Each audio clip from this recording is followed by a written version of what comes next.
that better? Ah, fantastic. Alright. So, hey guys. It's been a while. Yeah, it's just been really busy. I haven't found a lot of time to be able to stream. Yeah, and the stuff that I've been playing is not really stream friendly. So, and I mean that in more of the amount of time than anything. Like, Baldur's Gate. It's a really fun game, but it doesn't really loan itself well for streaming. So, Minecraft. Yeah. Anyway. A little bit of breakfast here while I'm playing U.C. Engage. I'm not going to call it new, because it's not. It's been out for a couple of years now. Scuff chat. Yeah, for whatever godforsaken reason, I cannot get anything to work with my OBS. So, like, I've tried stream elements. It doesn't want to work right. I've tried manually creating CSS to trim everything out, but then the chat just doesn't show up. I'm just, like, going through a list of different things, and every single time it just refuses to work. I'm almost contemplating going back to Streamlabs OBS just to have that integration. But the problem I had with Streamlabs was it wasn't capturing my phone anymore, right? Because that's how I'm doing most of my game content, is plugged in through the phone, right? So if I can't capture that, I'm screwed. So, but I might have to go back to it and just figure something out. And in case you're wondering, this is literally just like a plain bagel. Right out of the bag. I'm an absolute heathen, I know. Read new job, moved to a new company between the last stream and now. So, yes. Between then and now, picking up a new job.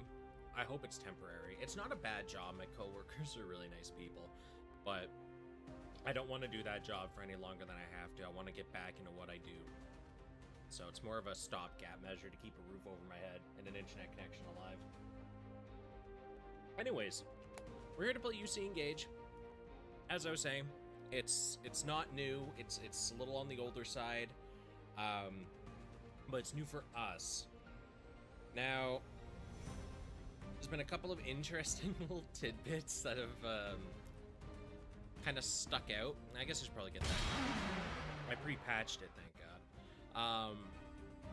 I was reading what people were saying about the game after it released, like the Haro Pass Plus that comes down the line. You know what I might actually do here, just because I have so much screen real estate, just the way things are. Hold on a sec here. Ooh, my mug down here. And then I can move the game further up, and that should just give us more room to play. Yeah. Oh, there's more to download? Oh, a whopping 20-odd megs. Yeah, sure does. Alright.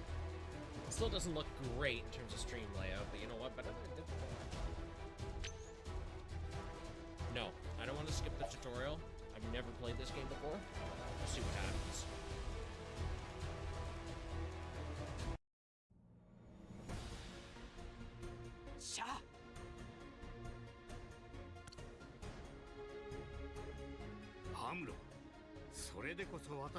I'm not even surprised it's all JP. The animations don't look half bad though. Although I guess that's kind of the thing, right? Is the animations in this game look really, really clean? It mostly just boils down to the combat. Sorry. Bring down the volume a little bit. Let me know if that's better. I was, So I'm technically using the setup I had for Dokapon Kingdom. Not that I streamed it. Okay, so... Hey, Nick. I can boost my mic audio as well. Yeah, let's get that going. It's been a while since I streamed, so I have almost no doubt that there's some crazy crap going on in the background. Let me know if that's better, too loud, or what. But anyways, so I'd been playing Dokapon Kingdom with the guys, and in order to comfortably do it, I needed to have my Switch docked. But when it's docked, I didn't have it set up to my TV back there for comfort because I was on Discord with them. So I had it on my desk so I could talk to them on Discord while we were playing. To do that, I had to hook the Switch dock to my capture card and then stream that into OBS and then play it through there so I could actually see the game while my Switch was charging and everything. And I had to play around with settings and feedback so I could actually hear the game audio and the guys talking and everything while playing. And I never got my settings changed back because that was a while back and I'm lazy. Armored Core was an easy capture though because I was just using Windows audio, not phone stuff or capture card. Alright, drag mobile suits to move to where I want. Perform automatically. Everything's done automatically, just drag and drop. Okay. Begin battle. Alright, let's see what happens. Like, on one hand, I guess auto isn't inherently terrible, because it does give a lot of freedom for, like, casual play. But there comes a point where it just becomes really disengaging, so we'll see where this game sits. It should be noted, I haven't paid a ton of attention to this game, because I kind of wanted to go into it as fresh as I could. I enjoy doing that with most mobile games, and just games in general, is going in a lot, as close to blind as I can. Man, that's a lot of story.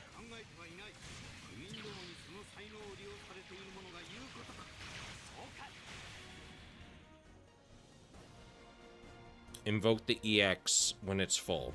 Okay. Alright, alright.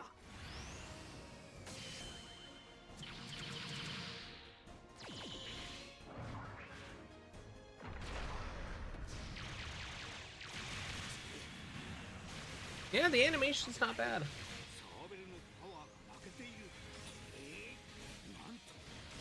Been a while since I saw Gundam and Xant on my YouTube notification. Yeah. And also, somebody was saying that they really wanted to see me play U.C. Engage. I actually had planned on playing this the day after it came out. But I got home from work and I just, like, collapsed. I was just done. So yeah, it just didn't happen. So I saved it to today. Gonna play this for a few hours, get an idea of kind of what it is, see if it's fun or not. And go from there. Good auto bouts of engaging gameplay in between fights. You need to buy units to adjust positions items this game lacks. We'll see. It depends on, I think, kind of what the goal of the game is to really determine if it's a good or bad auto battler. For example, way back when I worked at a pizza place quite a few years ago, one of the mobile games I played was a Ragnarok idle game based on Ragnarok Online, the classes and everything, and just that whole general theme. And it was very much a hop on, play for, you know, maybe a minute or two a day, and it was just like a super, super idle game. And it wasn't trying to pretend to be anything else. It was purely and wow, there's like a lot of story in this, which is interesting.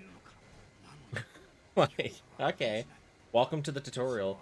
But yeah, it wasn't trying to be anything else than just a pure idler game based on the IP, and I appreciated that because it was very simple, and I like Ragnarok Online. I really wish that an MMO today would capture that freedom that we had with classes and jobs and all. It was just such, it was a different time back then, honestly, for games, and I miss it.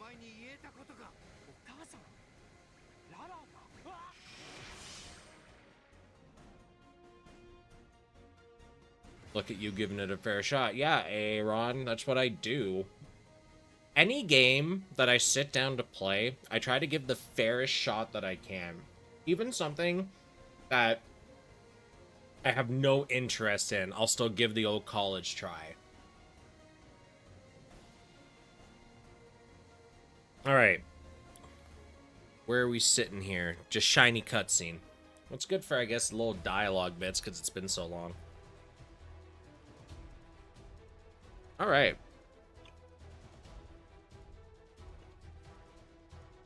As my phone is currently a little... Actually, what's my charge at? 99%? All right, I can unplug it and get a little more freedom on my desk.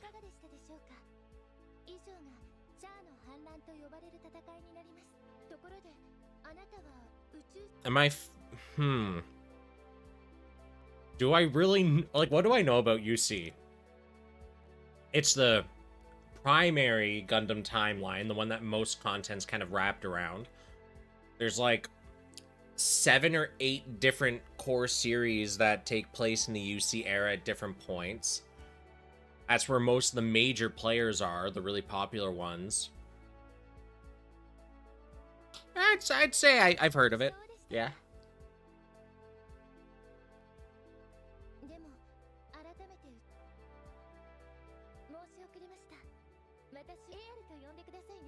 Now, I'm actually really curious, because this looks almost like live 2D in the way that the animations are playing.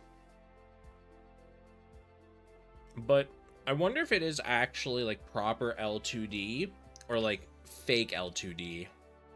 It's a good question.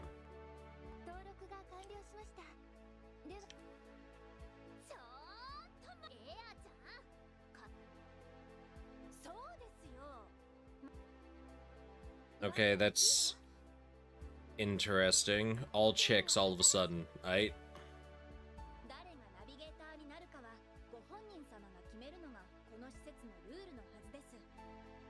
Okay. Can we actually progress around the facility, blah, blah, blah. Oh, I have to pick one of them for a navigator? Is that it? No? Okay, cool. Because it wouldn't matter. Decision's already been made. I don't like any of them. How does your phone handle the game? My phone temperature sky. So, okay, here's the thing. I think it's still in arm's reach. And yes, I am looking around awkwardly for a very specific piece of hardware. Trying to figure out what I did with it. Oh, crap, didn't mean to hit my mic. Or hit my mic a second time. Huh. Maybe it fell? Anyways, I've never really had to worry about my phone's performance when it comes to games. Huh. It's just kind of empty. Huh. Oh, I'll find it another day. Had to clean up my desk, so a bunch of stuff. It's over here. Right, I shifted it around. Whatever. Anyway, so when I originally picked up my phone, 2.5 years ago, the phone that I'm currently using, I splurged with it because I knew it was going to be something that I used for a pretty long time. You know, I use my phone a lot for games and stuff, so I splurged, got myself the ROG 5. And for those that don't really know a lot about phones, so it's kind of like, it totes itself as kind of like a gamer phone, right? Which I kind of needed at the time, so it was like Punishing Gray Raven, it was Star Ocean and Nemesis. I just come off of that, and that's kind of what I was expecting newer games to be like. And yeah, I think I was kind of around the time like Genshin was starting. But anyways, there was just a whole bunch of really higher end games hitting the market than what I was used to with like FGO, Grand Blue, Azure Lane, Girls Frontline, right, the lower end. So I jumped into that higher end bracket of games. I was like, you know what? I'll get a good phone for it. The thing comes, well, it didn't really come with, but it has a fan attachment. I can't really put it on right now though because I'm hooked up to the streaming thing, but I don't know how much of it, yeah. So it's got like little shoulder pads on each side here for easy pressing. It's got like this weird little kickstand so you can balance your phone up. It's interesting, but the entire point of this is just like, My phone handles most games fine because I splurged a lot when I was buying it, because I do enjoy playing my games, and if I'm going to play games on my phone, it's going to be comfortably, right? As one of the main reasons I try to get everything on PC is because my PC is a very comfortable setup. Oh, I get to just pick a suit, eh? Okay, okay. What are we working with here? I recognize a good portion of these, too. Okay. Who am I feeling? Maybe? I don't really care about meta, so before somebody starts screeching in my chat about you should pick this suit, it's the best suit in the game, man, I don't care. These kinds of games, I'm just here for the fun. I could have cooked an egg on my phone from Gurren Lagann. So there are just some games that are very, very poorly optimized, like horrifically. Yeah. Should I just... Yeah, you know what? I think I will go with the unicorn. Out of all the suits here, there's only a couple of them that really kind of call out to me that I want. Yeah, it's pretty much either Camphor or Unicorn, I think. So I'm gonna probably go with Unicorn. The Beam Magnum's really cool. I love Beam Magnum, man. Thing's dope. The S Gundam?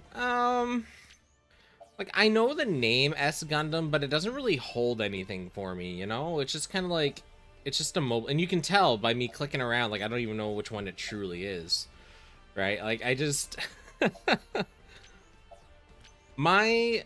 interests when it comes to Gundam are, I'm not going to say completely in Cosmic Era, but a large vein of it definitely is Cosmic Era, because I really like the suit design from that just so much. The suit design is so cool.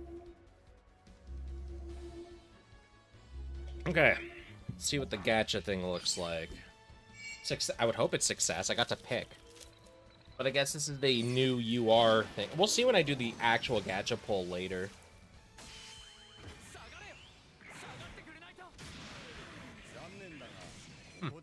Honestly, I'm really surprised that these bagels are still good, because these expired, like, almost a week ago. No, mold tastes good. Works for me, Chief.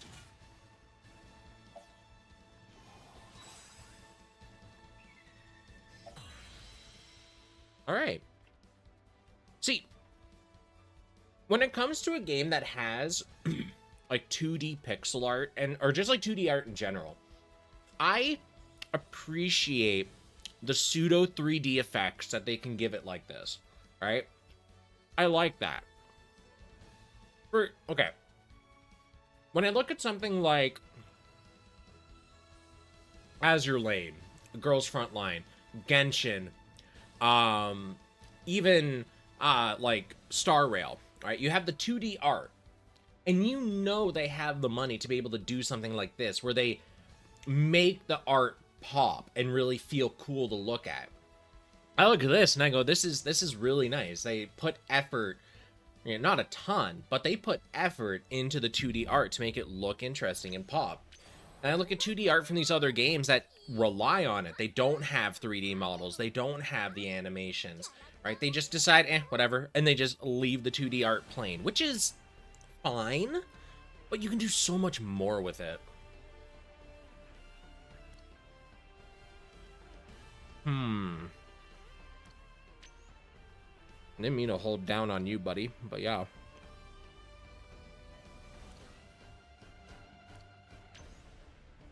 That's who I thought it was.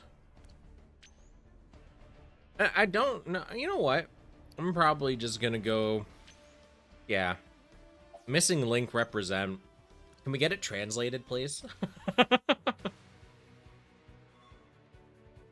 I think it's fine, since you're not looking at the 2D art after that. Like... It depends on the game. Right? But... No, I get where you're coming from. And for example, like Star Rail, you only really see the 2D art in a couple of places.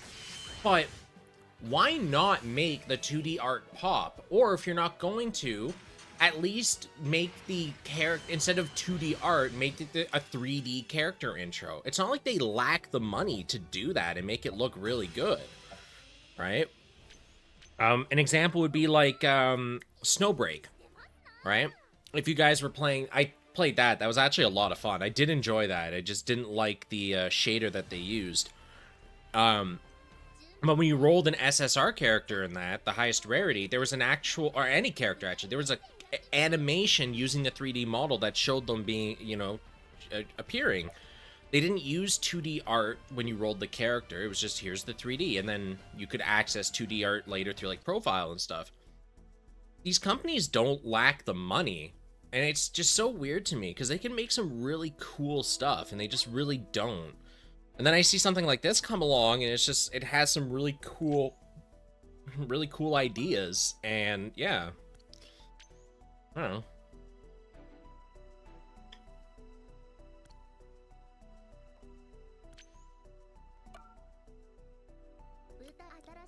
This is canonic. This is actual canon now. Let's go. Put Chloe in the unicorn. Get in the robot, Chloe.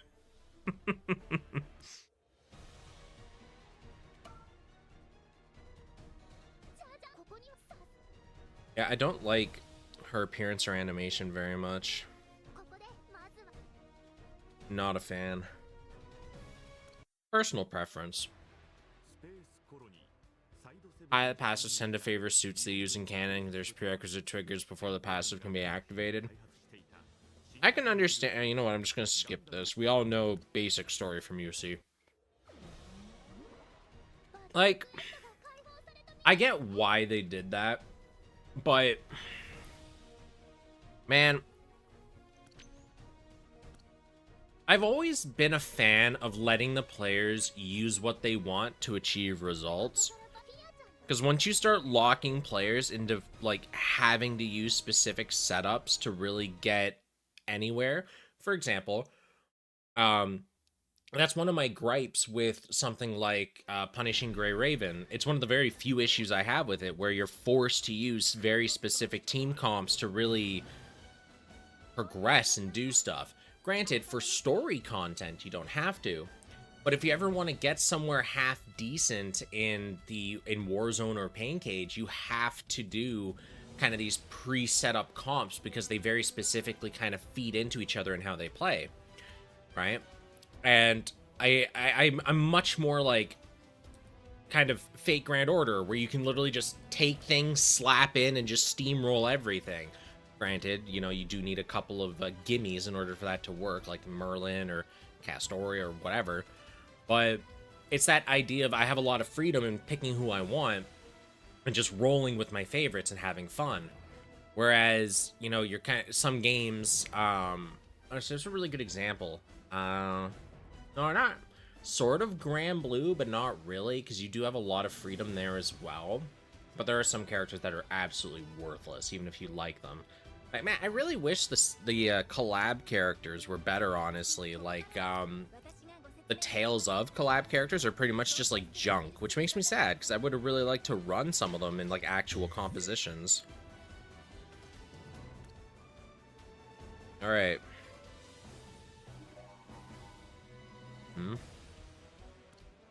Wait, what? Huh. Yeah, they really do just have the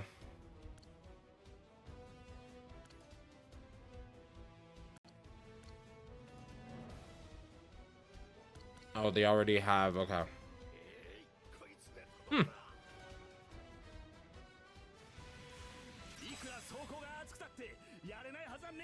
Yeah, I know.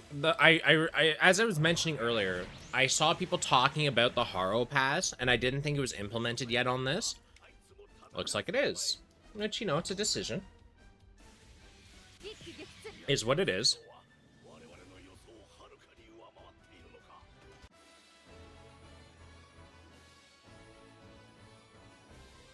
Can you imagine the very first battle of the OG Gundam, Amuro rolling up in the unicorn?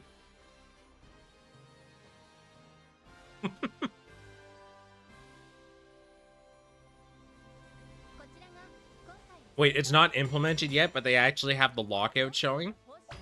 Bro, did they just spaghetti code this or something? Please tell me no. I know it's yes, but please tell me no anyways. Oh yeah, I remember you asking about Eternal. I'm really curious as well. I want to know more about Eternal. But they've more or less gone radio silent, which is pretty much what they told us they were going to do anyways. But it was what, like over a year ago now we had that first beta, and then they were like, yeah, we're just gonna go back to the drawing board, and it just disappeared off the face of the earth.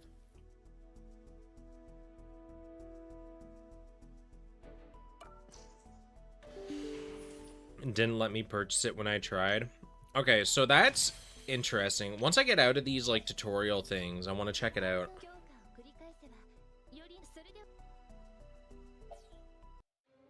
I'm interested to see what's been implemented.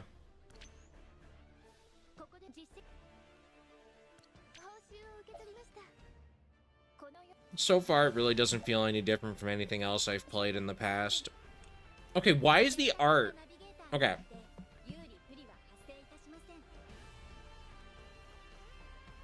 The unicorn... Because I saw you mention it earlier, Mana, that I can use that, like, shiny art on my home screen. Why is it cropped into this weird profile picture circle?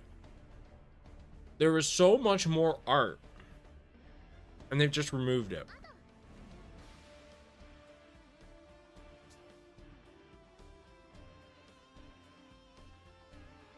God knows, ask the dead. And JP has way more posts, including some for TGS, including the game. Yeah, so I'm gonna pick you. Yeah. Out of all three, you're the only one that doesn't make me physically recoil a little bit. Let's go. It's definitely not because of the pink and white hair combo. I guarantee you. Anyway. If you max Transcend a suit, you get a unique animation scene. Unless I'm mistaken... Doesn't the max transcend oh, okay, I got another unicorn anyways. Cool. Let me guess, do I get why am I drawing a blank on his name? Yeah, this guy. So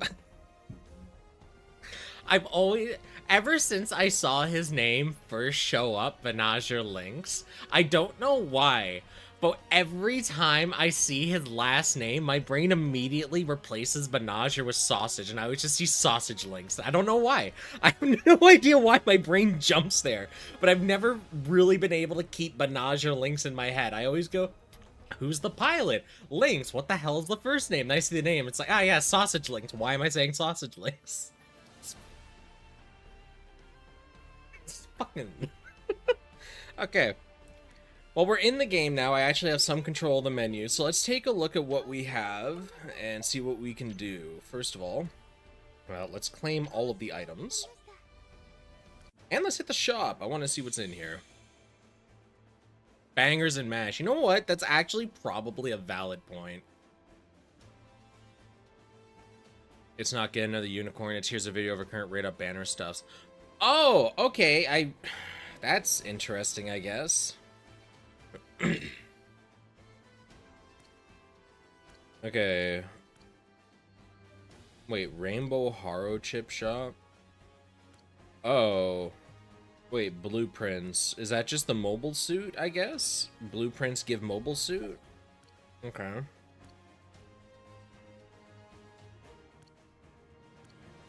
Hmm.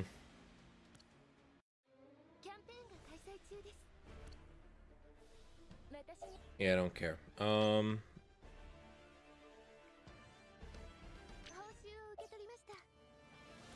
what's the reward for this? Okay. Guaranteed you are a 10 roll on the character and 10 roll on mobile suit armor. Oh no, 3k, so that's probably a 10 roll worth. Okay. Okay, there's the diamond shop. Let's see what we got here. So one of the things I always like doing is checking to see what the price is for like 10 rolls and stuff, because that gives you a general idea of kind of where the game's at.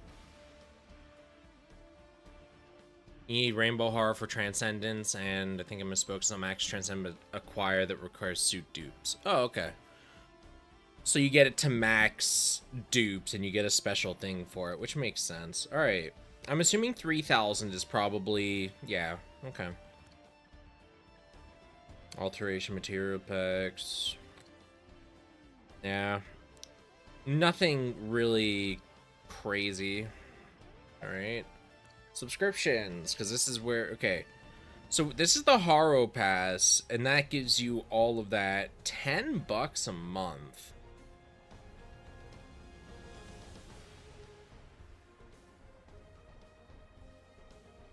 Oh, they even give you a month for free.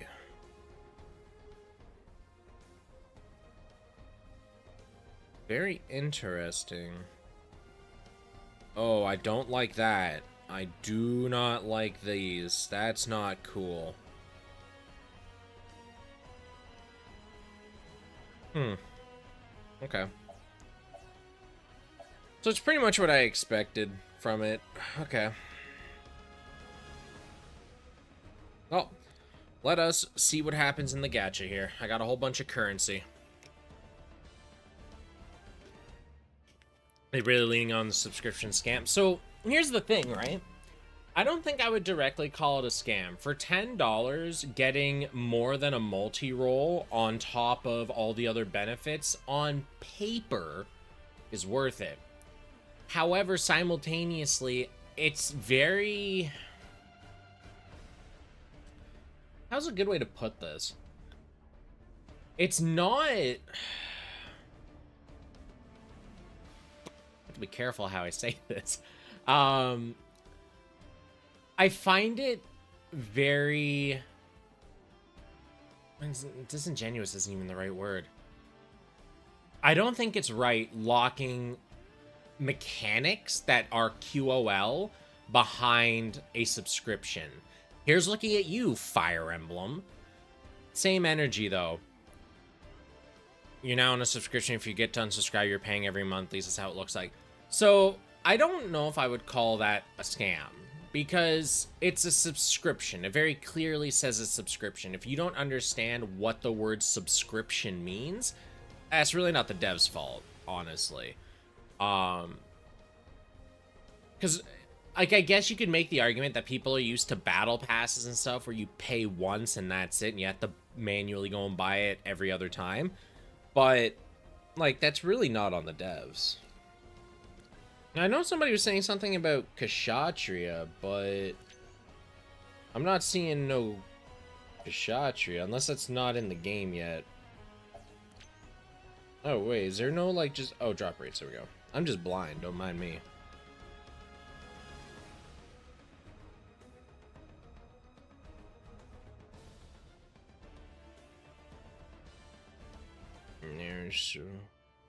Is it even in the game yet?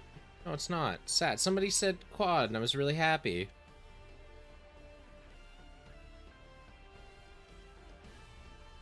You don't have the 72 hour... well, the game's been out for longer than 72 hours, to my understanding, so...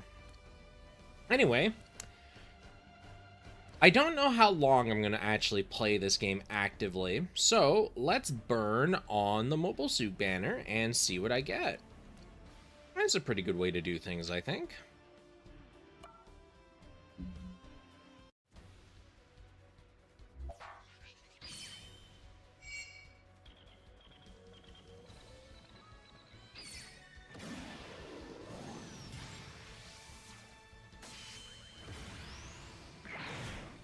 Huh.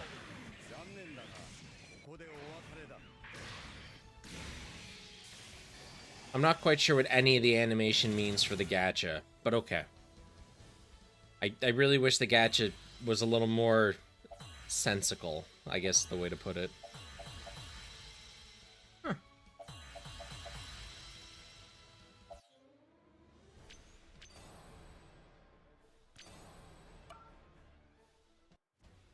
There's 3 parts. If you have all 3 parts, it's confirmed SSR. No, I know what you meant. Because SR is gold, so...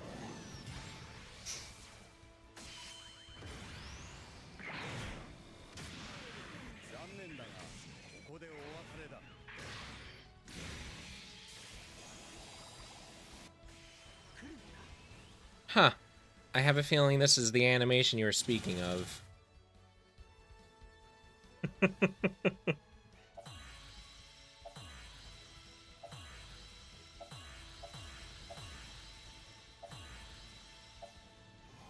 Alright, so who's my UR? Oh, did I actually get the banner unit? Cool. Alright, I guess I'll roll on the pilot banner and see what happens there.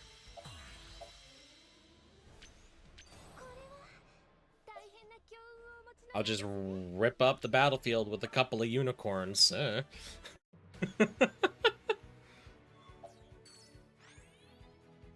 Hey, Daniel. Yeah, like, I've been wanting to stream so badly, but every time I start really, like, going, hey, you know, I want to do this game or whatever, it doesn't pan out. 200 pulls for a spark. That's kind of standard. I guess it boils down to how easy is it to get the currency to roll gacha. Like, for example, last year, I was like, oh man, I'm gonna just stream Eternal all the time and just play that, treat it like GBM, let's go. And then the beta dropped, and I couldn't play the beta because it was region locked, and I reached out to Bandai, and I was like, hey, guys, could you let me play? You know, you gave me access as a content creator, and I can't even play the game because it's region locked to, like, America only. And they're like, eh. So I didn't even get to play the beta, and then they just, you know, went to ground, and we haven't really heard from them since. I was gonna do GBO 2, but you guys saw how that launched on PC. Like, that was no. And by the time it stabilized, it was pretty much like it had lost most of the audience on PC already. And yeah, that was, jeez. Yeah, it's just kind of been like every time I'm Evolution as well was another one of those, like, I kind of want to stream this and play it, but it just, Evolution was a lot of fun, but it suffered from not rewarding the player for actively playing. It was like an active backhand if you weren't paying into the battle pass, because the rewards that you got were in no way relational to the effort you put in. And it also felt like a colossal waste because, for example, right, I finally saved up enough capital to buy a new mobile suit, and I was like, cool, but I didn't know which one I wanted because I hadn't been able to try any of them or see. All I had to go off of was watching other people use them on my team or against me. There was no way to trial them or see how they worked. So I finally picked one up, and it was nice, but maybe I would have liked another one more. I don't know. I'll probably never know, but I'd have to work for months in order to get another suit unless I threw money at the game, and it didn't feel rewarding. So yeah, no, it's just been kind of a stream of misses for me, and I've been looking at other games and stuff and trying to find something, but nothing really just has hooked me long enough to really want to stream and play it. Our team sucks, not good examples. It doesn't matter though, Aaron. Like, it doesn't matter if we're good or bad. It's just the experience. Because, like, I know I could have got Gary to keep playing. He would have been absolutely into it if more of us were actively playing it, but we weren't, because it didn't feel rewarding to sit down and grind 9-10 matches a day for all of your daily and weekly missions and get almost nothing for it, right? And that was kind of the biggest issue, was you put in tons of effort and just really didn't get anything out of it. And yeah. Alright, anyways, let's hop into story mode and try some actual quests here and see what's up. Gundam Rising. Movie 2. We're gonna just, I think, skip a lot of these movies because it's just replaying the U.C. timeline to my understanding of all of this. I also want to actually see combat and see my new stuff in action, and it's really hard to... There we go. Okay. Squad select. Now to tweak out a little bit. Alright, where's my autofill button? Because an auto game's gotta have an autofill. Yes, it does. Autoform. Yeah. Cool. Alright. And quest sortie. Alright. Problem solved.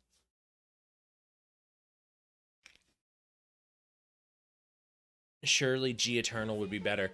I have high hopes. That's pretty much what it boils down to.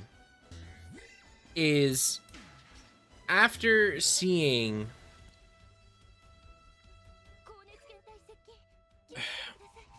from what I saw in the beta, they had a really good foundation. The mechanics were there, and it has the ability to be really good.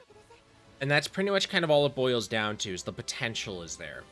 And I really, really hope that the time that they have taken to develop the game and not rush to release it will lead to a better experience. I really want them to take the player feedback that they originally got and really build on it, because I think that's the biggest thing right now, is they need something to stick, right?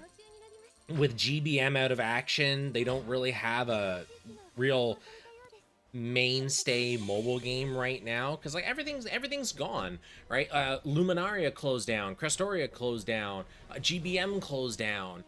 There's like nothing, right? They have all of their really old mobile titles that are still pumping, but none of the new stuff is really like holding. And I think they really need to make it work. And yeah, it also doesn't help that like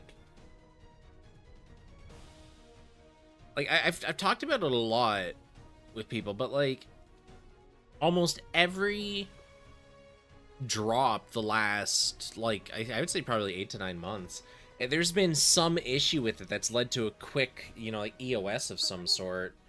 And it's just, I really want them to just succeed. I want Eternal to be good, honestly.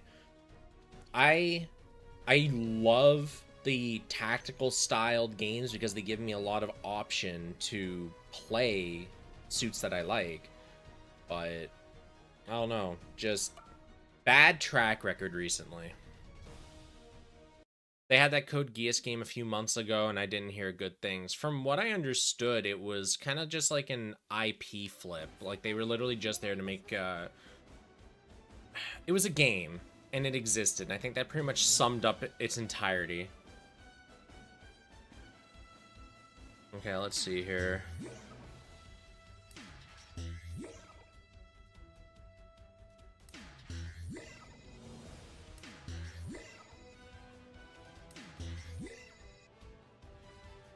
Good enough.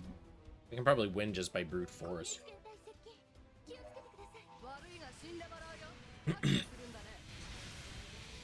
I heard it's tower defense. So, tower defense is not inherently bad. I have a very strong bias against tower defense, only because I played so much tower defense when I was in school on flash sites and stuff. And now seeing tower defense games, it's very much like, I've been there, I've done that, I don't really have a lot of vested interest in it, right? So, like, I don't know. I respect it as a genre. There's depth to it, it can be fun, but it's just not really for me anymore. I probably would have tried it if I was really free at the time and able to do so, but Code Geass as well is one of those IPs where I think there's a very specific direction I'd like the IP to take for a game to enjoy it, and outside of that, I don't really have a lot of interest. Like, for example, if they made a Code Geass game that worked a little bit like Gundam Versus, it would be very difficult to put that down. Give us that tactical combat style that Code Geass is known for, in an engine similar to Versus, where you have a big map and you have a lot of freedom of movement and it's like, combat. I think that would be really cool. Or even something akin to, like, I don't know if you guys played, was it Alchemy Code? It was another, I guess even like Disgaea, where you have like that tactical stuff going on. I think that would suit Code Geass really well. And then combat, you actually have like full 3D cut-ins and stuff where things happen. Actually, perfect. The newest Fire Emblem, well, not the newest, Three Houses, I think would be a chef's kiss example. You would have a leader unit, right? Like, I can't remember the name of the suit that Callan pilots, but the red one, right? You have that as your overworld unit. And you initiate on an enemy and it zooms in and she's controlling a squad of mooks and her, and it's just combat. And I think that would be really cool. It would feed off the original IP's concept. You'd have your tactics, because that's what Code Geass is all about mostly, right? It's all about the strategy and the tactics. And it opens the door for really cool cut-in cinematics and stuff to really have like that flashy oomph that you'd like, right? I don't think tower defense when I think Code Geass. It's tactical, sure. I don't look at Code Geass and think tower defense. You know?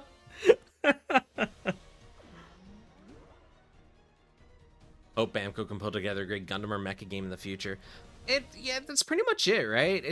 They just need one really good hit. And I feel like they keep on like just almost there, like they're just tickling the edge, like they're so close, but they fumble it at the very last moment, kind of thing, you know. And it's so disheartening because you try these things out and it's like, oh, this is so good, and then you get to a certain point, you're just like, oh no, you're so you know. Yeah, whatever, just begin battle. I overpower all these things anyways.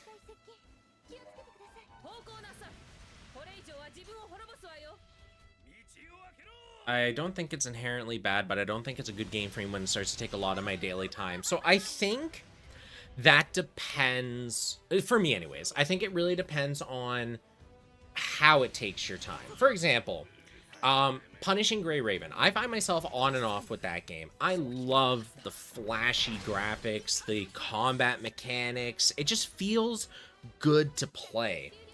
But it also requires a lot of babysitting because you have to hop on every day. You got to dump your stamina. You got to do your pain cage. You got to do your war zone.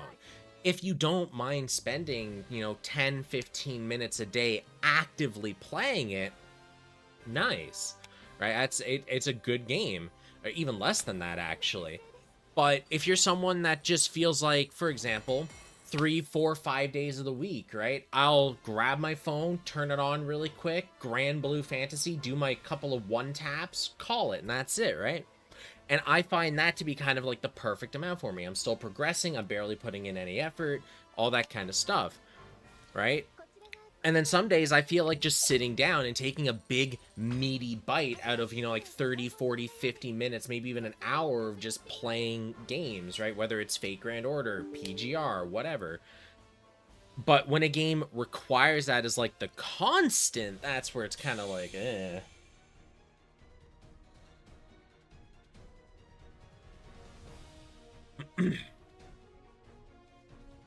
I think this game will do for me till a better fundamental smartphone game comes out. Yeah, I don't know. Like, I find the combat in this, like, it's flashy. I do like the animations. Here's the thing, right? Oh. Watching the animations and the battles play out, I do like it. I like the way... oh, excuse me. I like the way that it is visually represented. I'm just not a fan, really, of, like... I'm waiting for it to finish loading. I'm not really a fan of the whole Line Wars thing. I understand the appeal. I understand the depth that's available. It's just not my thing. I just don't find that enjoyable. Got something stuck in my throat. Probably bagel. Yeah, like this, I just don't find very enjoyable, you know? Like, it's kind of there, and that's pretty much it. And I can understand why some people might enjoy that, but not for me. It just, this feels like such a case of they had unbelievable potential with this and they just really didn't leverage it, right? You have the high, well, not really high quality, but you have the decent quality maps, decent quality models, you have the animations and all this stuff. And then you're like, all right, we have all this. Let's make it completely auto, not controllable, and then the overworld section that, you know, the players actually get to interact with, just 2D sprites.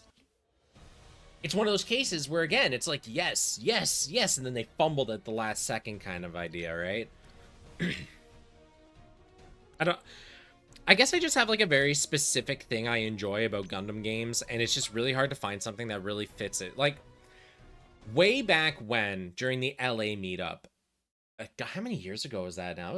That was a few. I had told the devs for GBM straight out, my favorite Gundam game that I had ever played was Alliance vs. ZAF 2 Plus. I loved that combat. That was really enjoyable, really fun. It was, there was a lot of freedom to it, a lot like the Dragon Ball Budokai Tenkaichi games. So you really had a lot of ways to approach a fight. It had a really good mobile suit selection, granted, a lot of Cosmic Era bias there, but it was just the sheer amount of stuff that I could pick from.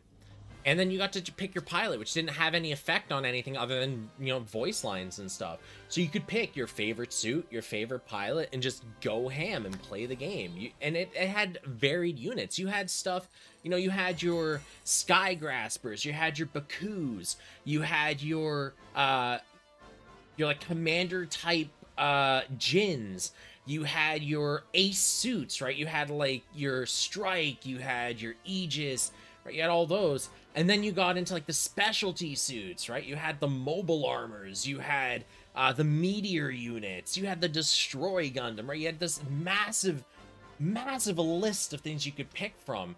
And I felt like it was just a really good showing for the IP. It was a fun game, so much to tackle and do and unlock, and it was great. And then I look at the newer games, and they've just kind of built a fence, and they just keep shrinking it release after release until you're in this tight little circle where it's like, yeah, there's like 15 suits you can play as, you can't pick your pilot, and yeah, there you go, have fun. It's like, I understand to a degree, but I don't know, it just feels kind of, can we just go back? SD Alliance was good, but not great. I enjoyed SD Alliance. That was fun. Granted, it didn't have a lot of replay value to it because you would just burst through the stages to unlock all the parts for your suit, craft it, and then you would just never come back. So, you know, very limited there. But it was a solid game. It launched with very few bugs that, like, I actually don't recall running into any real bugs myself while playing it. The suit selection was good. It had stuff from all sorts of IPs, or not really IP, all different series. The maps were varied and interesting.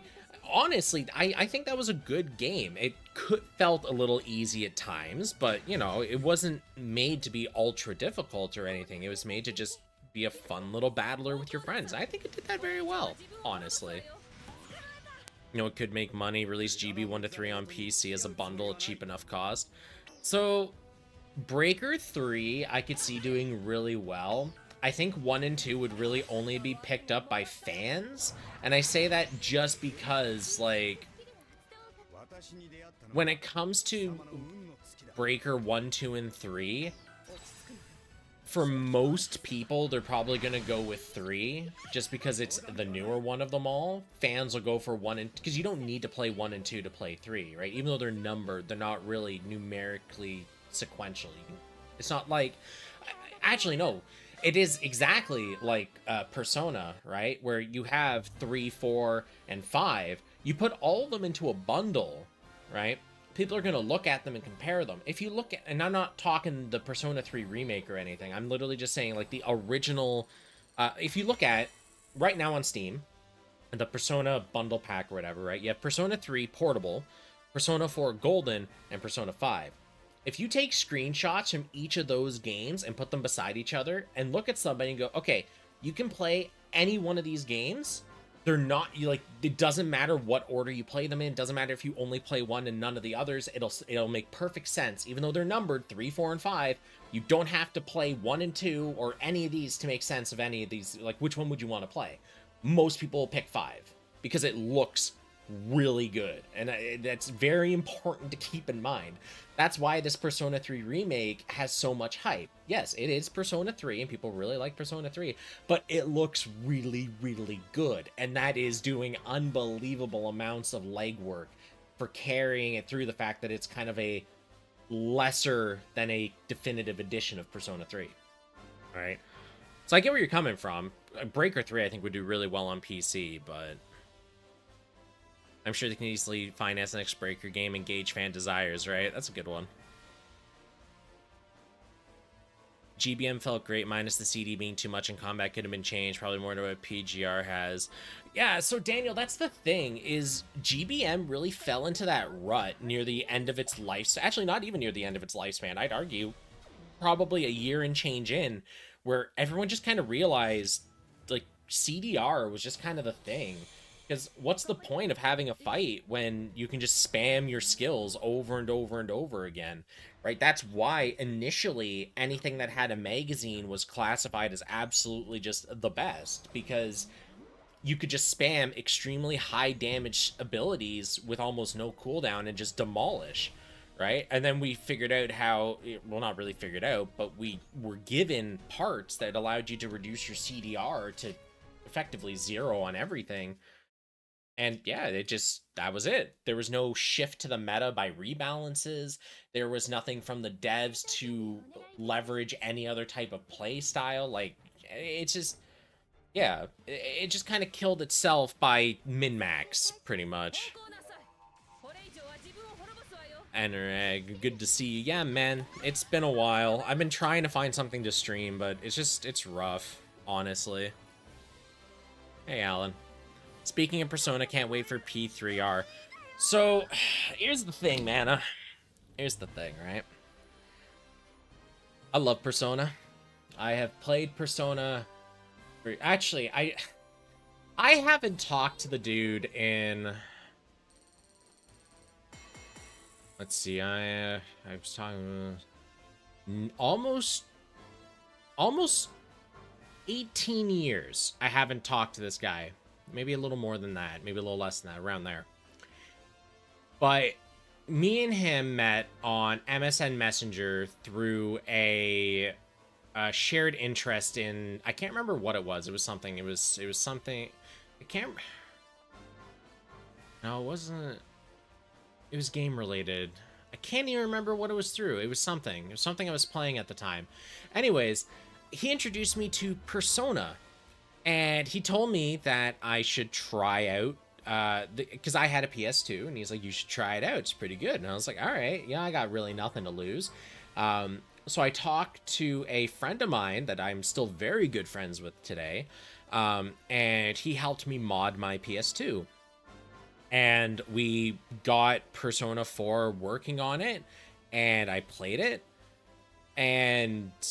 It kicked off my love for JRPGs. That's where I got Persona 3 FES. That's where I got the entire AT project. So all the Atelier Iris games, all of the Artanelico games at the time, Monokemia. I just binged all of those over a summer and just completely blitzed through them all. And ever since then, I've been really into Persona. And Persona 3R... I really want to play it. It looks so good. It's what my brain pictured when I was playing the original Persona 3. Well, not really the original. I played FES. I had the original, but I just played FES, because why not? But when I was running around that world and doing stuff, the rose-tinted glasses that I recall playing that game, that's what it looked like. And I really do want to play it, but I also know... Without a doubt, there's no doubt in my mind. It's a guarantee. I would actively take bets within a year or two, they're going to release a Persona 3 Reloaded Definitive Edition, whatever the heck they decide to call it, that has all of the features of Persona 3 FES. You'll have the base game, you'll have the answer, you'll have the FemC, you'll have the whole thing. Because that's just what they do. That's what they've done for over a decade now. And I'm just like, I want to play Persona 3 Reload. I want to play it, but I know I'm going to be buying it again literally a couple of years later for more stuff. And there's going to be no carryover between them because they never do carryover between these games. Yeah, well, so you had Persona 3, then you had Persona 3 FES, then you had Persona 4, then you had Persona 4 Golden, then you had Persona 5, then you had Persona 5 Royal, right? And now we're going to have Persona 3 Reloaded, and then we're going to have, like, Persona 3 Reloaded Ultramax or something, right? They even did it with the arena titles, right? Like, it's what they do. It just boys, I want to play the game because I love Persona, but I don't want to pay almost, like, after taxes, almost $200 for it, because I'm going to be paying twice and playing from the start to the finish again. Like, it's worth it, you know? I hate the fact that it's worth it. I played Persona 5 for 150, 160 hours, and then Persona 4 Royal dropped, or Persona 5 Royal dropped, and I played that for, like, another 120, 130 hours, right? Like, it's worth the money. I just don't like being taken advantage of, and I know it's coming. It's like I'm actively sticking my hand into a bear trap going, I know this is gonna bite me, but I have to do it. I hate it. Wasn't the PSP version? Yeah. So you had Persona 3, which was just kind of the base story. Then you had Persona 3 FES, which took the main story, added some new social links to it, added some new stores and quality of life features to it, and then added the entire second story arc, the sequel to the first part, the answer. So you had the question and the answer and all the extra quality of life and improvements and additions and all that stuff, right? And then they had Persona 3 Portable, which took Persona 3 FES, removed the answer, just gone, that entire thing gone, added even more quality of life, added even more stuff related to your, like, social links and stuff, and then added an entire second story path with the female main character version. And that went through a whole bunch of different story arcs, well, internal story arcs. The overarching thing was still the same, but all the social link related stuff, all of the events with your friends and stuff worked differently, because gender change, they actually went out of their way to do that. And it really added that other side of the mirror that we never really experienced in Persona up until that point. And then, of course, they changed a little bit how Tartarus worked. They added a whole bunch of extra costumes and cosmetics and stuff to it. And then, yeah, and that was Persona 3 Portable. So then yeah, that's the other thing, right? They added the biggest quality of life, which was the fully controllable party members. Instead of just, you know, in Persona 3, completely AI. They could legitimately lose you fights because they just were shitty AI. Persona 3 FES allowed you to change their tactics, so they could be really offensive, very defensive, more utility and supporty, and then you could build their abilities and, you know, that kind of stuff to facilitate that. And then Persona 3 Portable was just full-on control, right? And they carried that going forward, so all future Persona games you had full party control. But, like, you look at Persona 3 Reloaded, or whatever the heck the name of it is, and they're just like, yeah, so no answer, no female MC. We're pretty much making Persona 3 FES without the answer.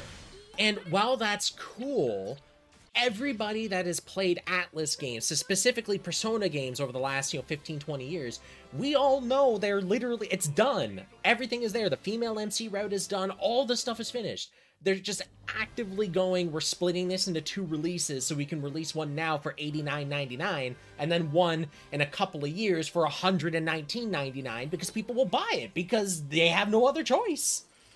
Like I said, you're sticking your hand into the bear trap. You know it's gonna hurt, but you have to do it anyways.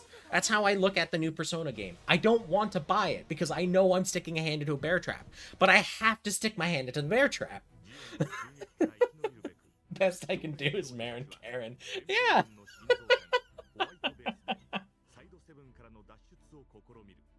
You gonna play No, so I even had an...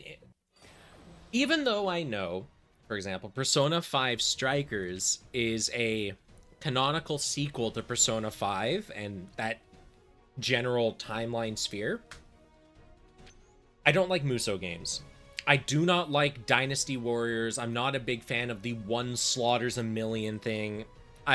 It's not my jam, right? It makes sense in certain things, like the Zelda Hyrule Warriors. It makes sort of sense for some characters to be able to just absolutely steamroll tens of thousands of things, because, you know, canonically, yeah, they are that strong. But then there are other scenarios, like I'm playing, you know, Fire Emblem Warriors, or Fire Emblem Heroes? What was the name of the Fire... Whatever. The Fire Emblem Muso game. And it's like, look, I get it, man. Like, yeah, this ace unit's pretty strong, but you can't look me in the eye and tell me a human can fight 1,000 people on their own. It doesn't matter how good you are. You're gonna get tired. Like, you're done. Like, it's Fire Emblem is more rooted in reality than, you know, Zelda's universe is. Zelda's universe has a lot of magic and crap. Like, specifically, right? Look at, like, Ganondorf. Look at even Zelda with, like, her ability to transform into Tetra and stuff. Sheik with the clearly not human magical stuff, right? But, like, Fire Emblem's a lot more reality rooted, so it just doesn't feel, it just feels weird. I'm just not a fan of it. Even the Gundam Muso games, I'm just not... They're fun, you know, I love using big beams and just mowing down dozens and dozens of units, but not really my jam. So I didn't really get around to playing Strikers, and Tactica's kind of the same thing. I look at it, it looks really cool, it looks fun, but it's just not my jam, really, I guess is the way to put it. I don't like the way that, yeah. I also had an issue with, like, the Persona Q stuff, now that I think about it. Yeah, those were just weird.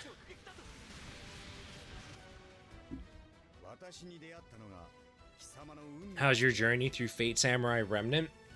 You mean Fate I didn't buy it? Yeah. Don't get me wrong.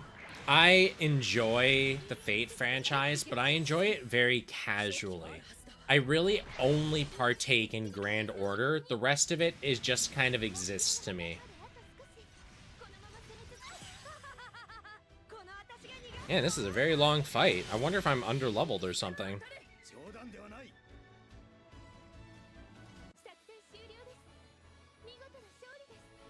Yeah, man, pretty much what it boils down to. It's just with the new job and stuff, money's kind of tight, so I can't really just willy-nilly buy whatever I want now. Unlike, you know, before where I really could.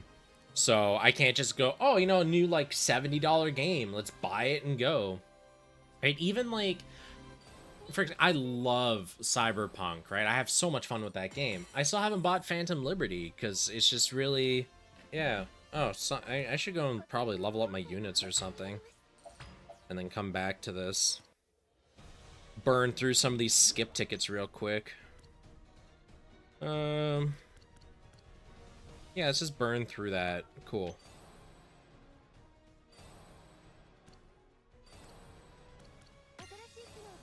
Cool.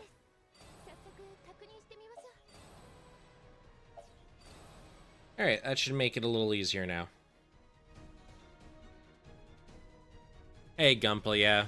Unit level is capped by your account level. Cool. Let's go see what I got here. See if I can do another multi-roll on the pilots or not. Huh, okay. Weeklies, yep, cumulative. Oh yeah, wow, that's suddenly a lot of currency. Let's go do another multi-roll then. Alright, let's see if I can get sausage links here. Let's go. Ah.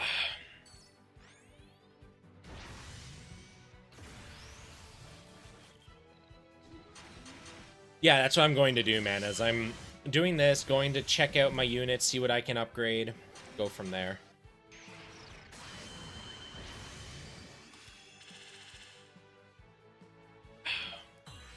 All right.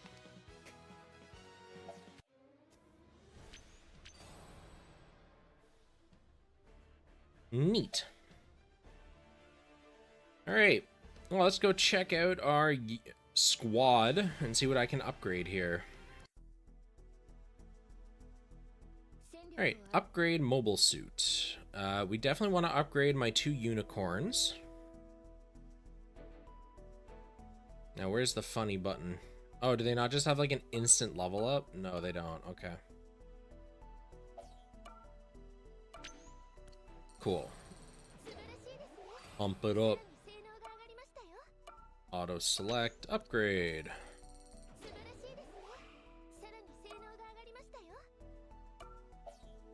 Auto, yeah.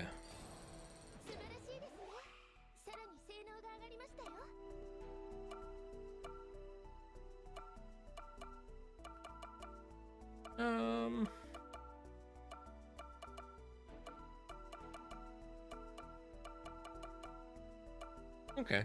I think, what do I got? I got green, yellow, blue. So I kind of need a red.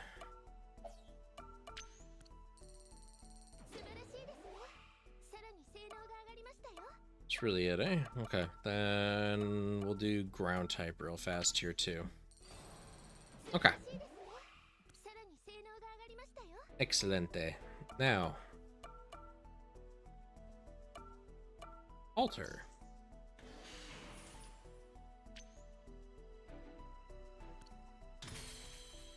Cool.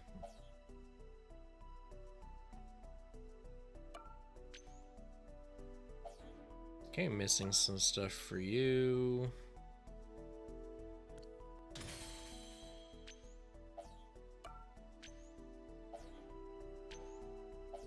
Missing some stuff there.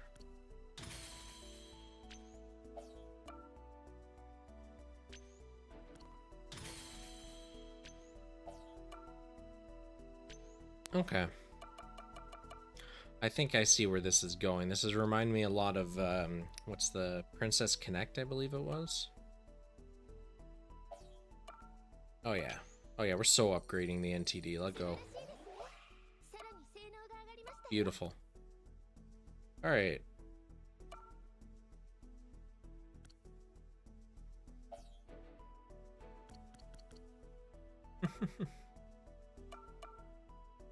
Oh, hey, look at that. I can unleash the potential of the OG. Anyone else? No. Okay. And that's pretty straightforward. We'll see how that works for stuff. Oh, yeah, right. Pilots. Is there any way to... I guess there's a way to upgrade pilots. Yes. Makes sense. A lot of stuff to kind of keep track of in terms of like materials. That's fine.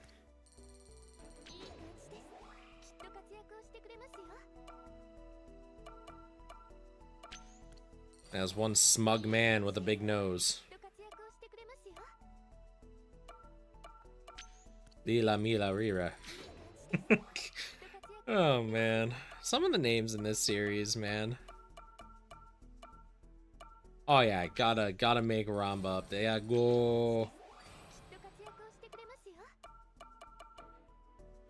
Okay, good enough for now. And squad formation. Let's click that funny auto button and see what happens.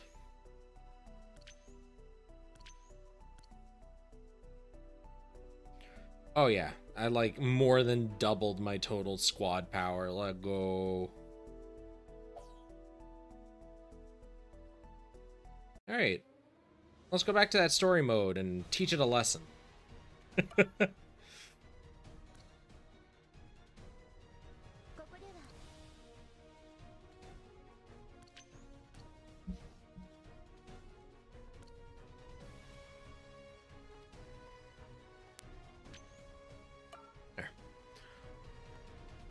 some materials for alterations, alpha, beta, and gamma based on release used mostly UC battles. So when it comes to that kind of okay. Let's actually go kind of on topic for kind of the stream here and talk about something regarding like upgrading stuff. So my personal opinion, when it comes to upgrading characters, units, what have you, I like it when it's straightforward. I like it when it's easy to understand and you don't have to go through hoops. When I look at, for example, Genshin Impact, I remember getting materials to upgrade characters in that. It was slow, it was tedious, and it was just, it didn't feel good. It was tedious for the sake of tedious. Star Rail felt very much the same, where every character had some unique material, and you'd have to wait for them to release in order to farm it. And then every archetype of character had their own specific materials they needed, which, you know, it makes sense on paper. You know, lightning characters need lightning stuff, fire characters need fire stuff, sure, whatever, right? Like, that's fine. But the tedium involved in farming it and how much you have to stay active to not miss out on effectively time-gated materials, I think is just, ugh. I think a game like Punishing Grey Raven takes it a little too simply, where you just have one universal material for everything, right? Like every character, no matter their archetype, no matter their element, will use the same materials as someone else will to ascend and all that. On one hand, very easy to stockpile. On the other hand, maybe a little too easy. Right? Then you got games like Grand Blue Fantasy, where every element has its own subsect of items that you need to be able to farm to uncap characters and improve them. On one hand, a pain, but you know, it's very similar to what I have an issue with like Genshin and Star Rail. But on the other hand as well, it's very easy to get these materials. You know, you'll eventually have thousands and thousands and thousands. So when you get a new character, you can just instantly uncap them because you only need like, you know, 15 to 20 of them and that's it, right? Early on, it's rough, but later on, you have such a humongous stockpile, it doesn't really matter, right? And when I look at something like this, where it's like, oh yeah, you need specific materials from here, here, and here in different quantities, and it's RNG drops, it's like, am I playing a mobile game designed, you know, a couple of minutes here and there, have some good old scrappy fun, or am I playing an MMO? Respect it, but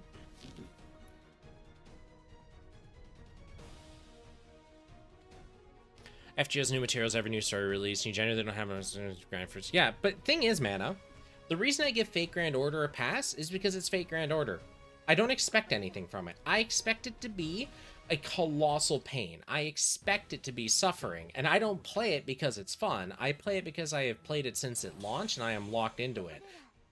I'm under no mistaken impression that Fate Grand Order is a good game. I'm not going to defend it. It has terrible practices. Its gacha is excessively bad. The pity system is... yikes. Overall, right, like, there are games that do things well, and there are games that need a little bit of help. And I personally find that when I have to go out of my way to farm a bunch of different materials for a bunch of different things to upgrade my characters, it's more tedium than it is enjoyable, casual fun, right?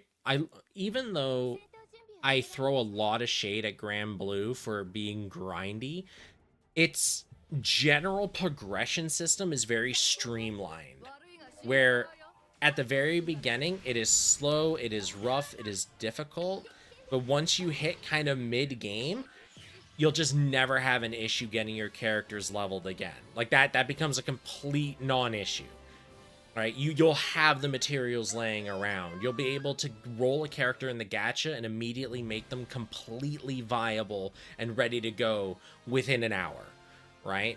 And that's if you decide you need to farm all of their EMPs and get all their points set up. If you don't, then it'll take you all of a minute or two, right?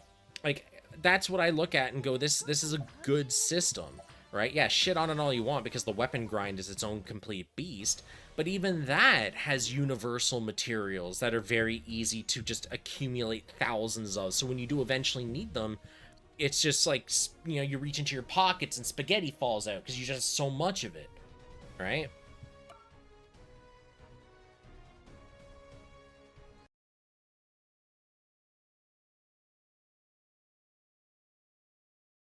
Yeah, I don't. It's just after playing enough mobile games, I've gotten a very solidified view on what I enjoy and what I think certain games should bring to the table and do. And it's kind of at that stage where it's like, for example, right? I don't play a lot of the games I used to. I don't play Azure Lane anymore. I don't play Girls Frontline. Again, you know, those were really the only options back then because that's all there was, and we didn't really have anything better to base it off of. But I think the collector style games, you know, Can Call, GFL, Azure Lane, like all those, they have their own place and they're fun in their own ways, but they're also very casual. And I don't think that those systems lend themselves well to games that are looking to be a more in-depth style game that takes your time. But I also think mobile game devs have kind of gone off the deep end where instead of making a mobile game experience, they're making a game that they then put on mobile, which is not inherently bad. But then they take mobile game mechanics and put it into this game that they have put on mobile and justify it with, well, it's a mobile game. Look, all right, I'm probably going to have the same criticisms of Wuthering Waves as I do Genshin Impact and Star Rail. It's probably going to be a very fun game, lots to do.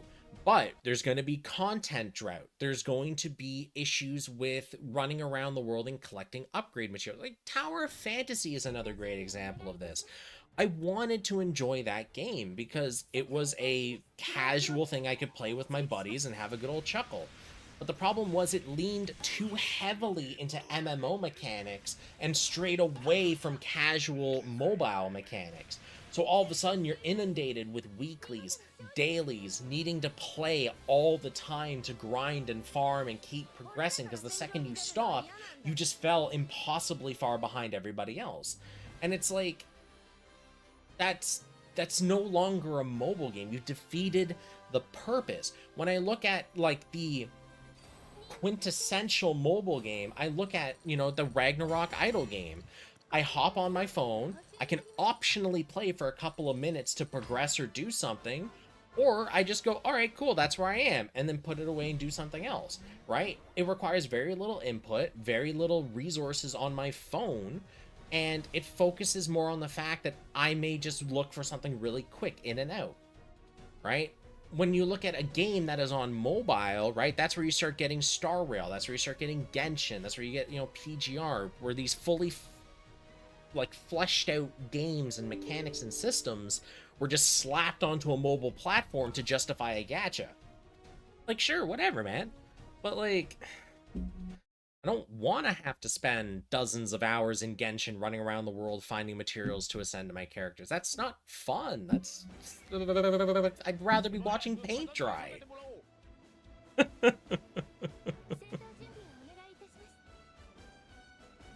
Warframe Mobile. Aaron, get out of here. I will ban you.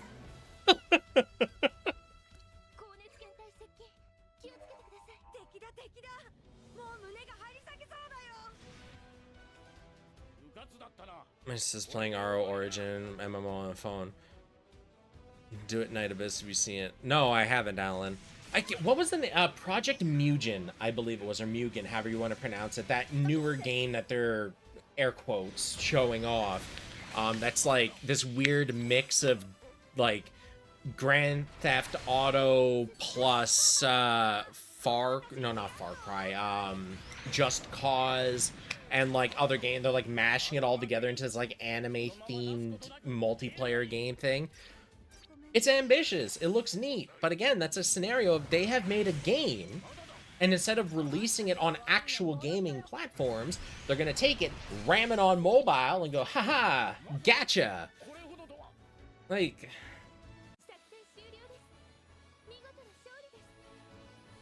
a lot of these games recently that have come out, I think could have done so much better if they had focused on the game and not gacha and mobile, you know?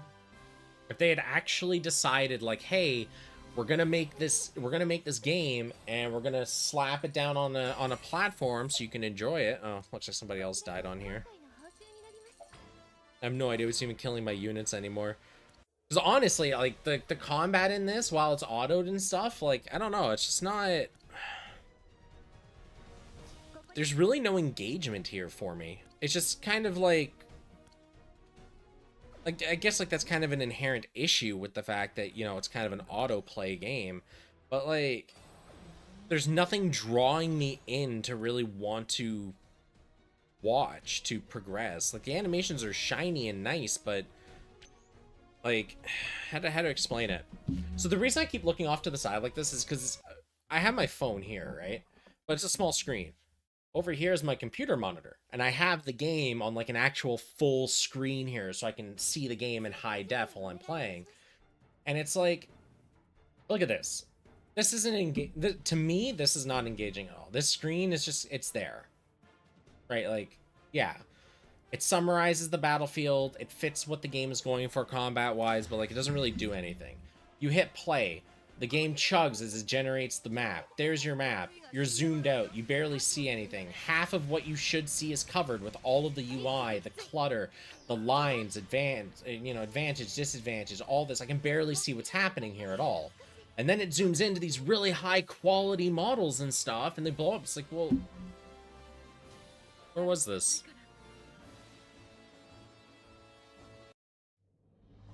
It looks so good when it zooms in for that last shot. It's so good. But nothing else feeds into this. Like, I don't care that you have this absolutely flawless gold nugget. You've hidden it under so many layers of shit I don't care about. I just can't appreciate it.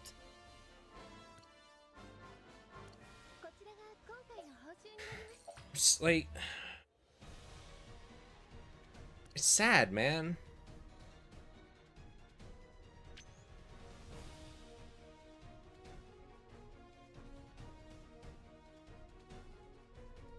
Tap third button on the top right. All right, let's see what happens.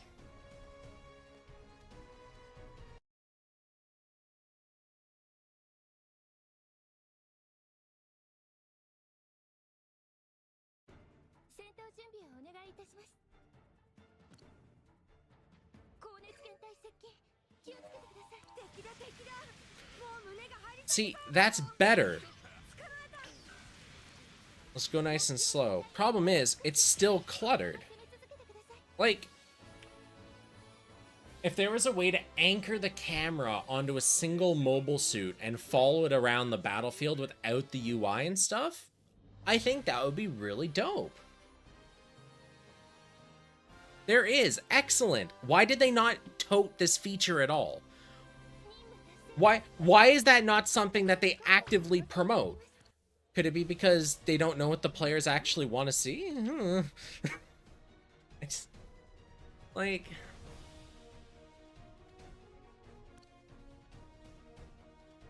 it still doesn't really change the fact that most of this stuff is just not engaging. Again, as I said when I started, I appreciate the auto battlers, the auto playing games. It's just, when it comes to Gundam, I like being able to use my Gundams.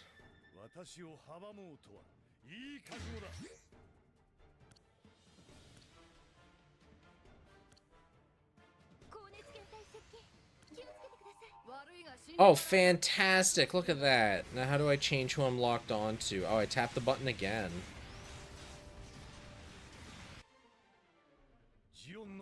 Look at that. It's like I'm playing, you know, GBO2, except I'm not playing GBO2 and AI is playing it for me. Which I know, it's not inherently bad. Like, seeing it like this now makes me really sad because I wish I could control my unit and actually play the game. What was the name? I can't even remember. But there's another mobile game from the Gundam IP where you can actually control your Gundams and play them in a versus style setting. I can't remember the name of it off the top of my head.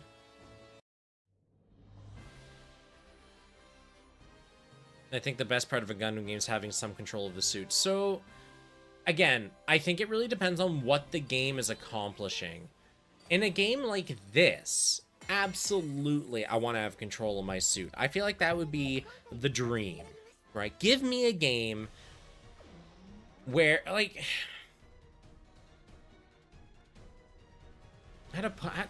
quite literally, if you just took like the Gundam versus stuff and just slapped it on mobile, I think it would do very well for itself. Of course, you run into a lot of issues like latency for any kind of PvP related stuff. Actually, I think that would be your single biggest issue. Games have figured out how to mitigate this, right? Look at like Star Ocean and Nemesis, right? That game's multiplayer was fucking mint. I don't know what black magic they had in order to make that work, but damn, that was good. Like, if I was playing, another example would be like, let's say I'm playing a more tactical, Encounters in Space. Give me a game like that on mobile. It doesn't have to be a gacha. It doesn't have to be a live service. But give me like an actual full Gundam game on mobile that I can just sink my teeth into and play and have fun. Right?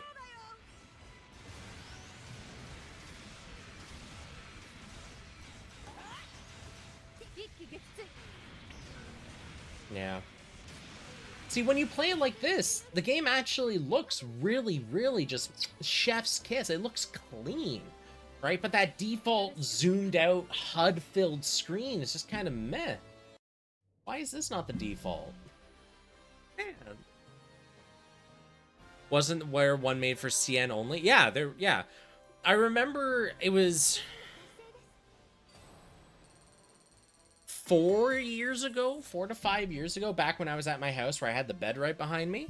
I remember having to get a VPN set up on my phone to play a Gundam game, but it worked like Gundam Versus. I just really couldn't do anything because I was stuck in infinite matchmaking because my internet connection was garbage, right? Because I was connecting to a Chinese proxy server. But like, that's what I mean, right? Where's that kind of game? Where is that quality of game for this IP? Like, that's where the money is. People will flock to that kind of game, right? GBO 2. If I could play that on mobile and get the full experience, I'll tell you right now, I would be much more forgiving of network issues, right? But it's not. It's a full release on console, on PC, and you're having peer-to-peer networking issues. For one, you shouldn't be using peer-to-peer in current year to begin with, but on PC, why are you having problems? Like, bro, at least on mobile, there's... Oh, hey, cool. A map where we're in the sky. That's neat. But also not really. Encounters in Space, one of my first Gundam games. So that's actually my first. That was my first real exposure to Gundam. Was Encounters in Space. I was at my buddy's house, and I saw it sitting on a shelf, and we popped it into his PS2, his fat fucking PS2, and played it. And I was like, wow, this is really cool. Like, it's difficult because we were young at the time. But, like, it was a fun game, and I really liked the machines, the lasers, the explosions. Everything was really cool. So later on, when I saw that Gundam Seed was airing on my local, like, animation channel way back, right? First thing I did was I set up the VCR to record it and, you know, watched a few episodes and just got hooked, right? It started as, oh, this is kind of neat. And then I just, you know, dove headfirst into the IP, and I love it. But, like, I feel like a lot of that's kind of just not there now. I assume they use peer-to-peer because dedicated servers extra costs on their end. Okay, so there's a couple of things, right? For one, you are correct in that if they decided to spin up dedicated servers, it would have cost them a little bit more money to keep the game going than practically nothing because of peer-to-peer. However, a couple of things to keep in mind. First off, they already are managing a general hub. So no matter what, there is already a server hub that they have to maintain, multiple server hubs for the different platforms they're on, the players, sharding them off so players don't, like you don't have 10,000 players in a single lobby and crash it, that kind of stuff. They have their matchmaking server that handles all of those requests. Really, at the end of the day, having a general server to host games, while it is a process of setting it up, okay, cost to return. Let's say for a second, okay, League of Legends, right? Because almost everyone knows what League of Legends is. Super popular. Imagine that game ran on peer-to-peer instead of servers. How many people would have just not played it because the experience would be subpar? There'd be lots of lag, lots of rubber banding. You would all be on effectively different levels of gameplay because people that have very low ping are doing very well. People with high ping, not so much. All right? When you look at a game like GBO2, and it's like, it costs money to host servers. Yes, but the money that you spend hosting those servers mean the players have a seamless experience where you're not at the whims of one guy lagging. And that smooth experience means people play it more because they have a good time. And if they play it more, their friends join. Like, that was the biggest issue with GBO2 when it launched on PC, was the fact that you could barely play the game. You would disconnect, you couldn't even matchmake properly, there was so much lag and crashing and everything caused by the peer-to-peer network not really being configured for the amount of people that were playing on PC and distance and all this other stuff. And it's just, I get that it would have cost money to have, dedicated servers, but they would have retained so many more players because they could have actually played the game. Right? And that's the thing, is I told all of my friends about it. I've been bugging them to play it. Their friends were bugging them to play it, so we all started playing it. It was great.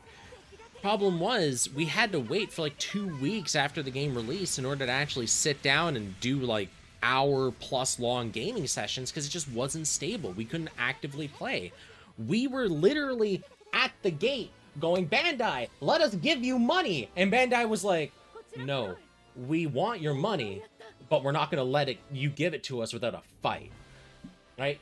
Could barely log into the game, could barely play. The only thing you could do was log in, pick up your dailies, maybe roll the gacha if there was a free roll or something. Like, that was it. And what did that do? It alienated a bunch of people, made them not want to play it. So what happens? They don't tell their friends to play it. They stop playing it themselves. All of a sudden, your game hits that plateau and just player numbers will just start going down. So yeah, it costs money to get servers, but you're investing in keeping players, getting more players, and a player experience. And I think that's kind of an issue with a lot of their titles, is they're all like peer-to-peer, because it means that they don't have to pay for server costs or anything, and they offload the problem to the players. It saves them money, but the player experience is kneecapped. Just so hard. Like, it doesn't affect the core audience they make these games for, because they make it for the overseas audience. To us, it's overseas. But they make it for their local audience. They make it for the Japanese crowd. They make it for, the Chinese games, right? They make it for the Chinese crowd. They're very condensed in their areas, so peer-to-peer doesn't affect them. But when I get a game and I want to play with, for example, my buddy Aaron, who's, hovering in the chat here, right? Me and him, we're far enough away that if like, what? We're probably minimum width of Japan, if not more than that distance apart. Like, you could easily take Japan and shove it into the landmass between the two of us, right? Multiple times. And that's just like, we're still in the same country, me and my buddy, right? So I look at these games that are made for very small, condensed areas with peer-to-peer where it makes sense. And they go, yeah, we'll just, here you go, everyone else, have fun. And it works, but at what cost? Right? They don't spend any money to create the infrastructure stuff, and that's nice. You know, I'm glad that they're finding ways to, you know, have more money to put towards newer titles, but the end result is, you know, what we have.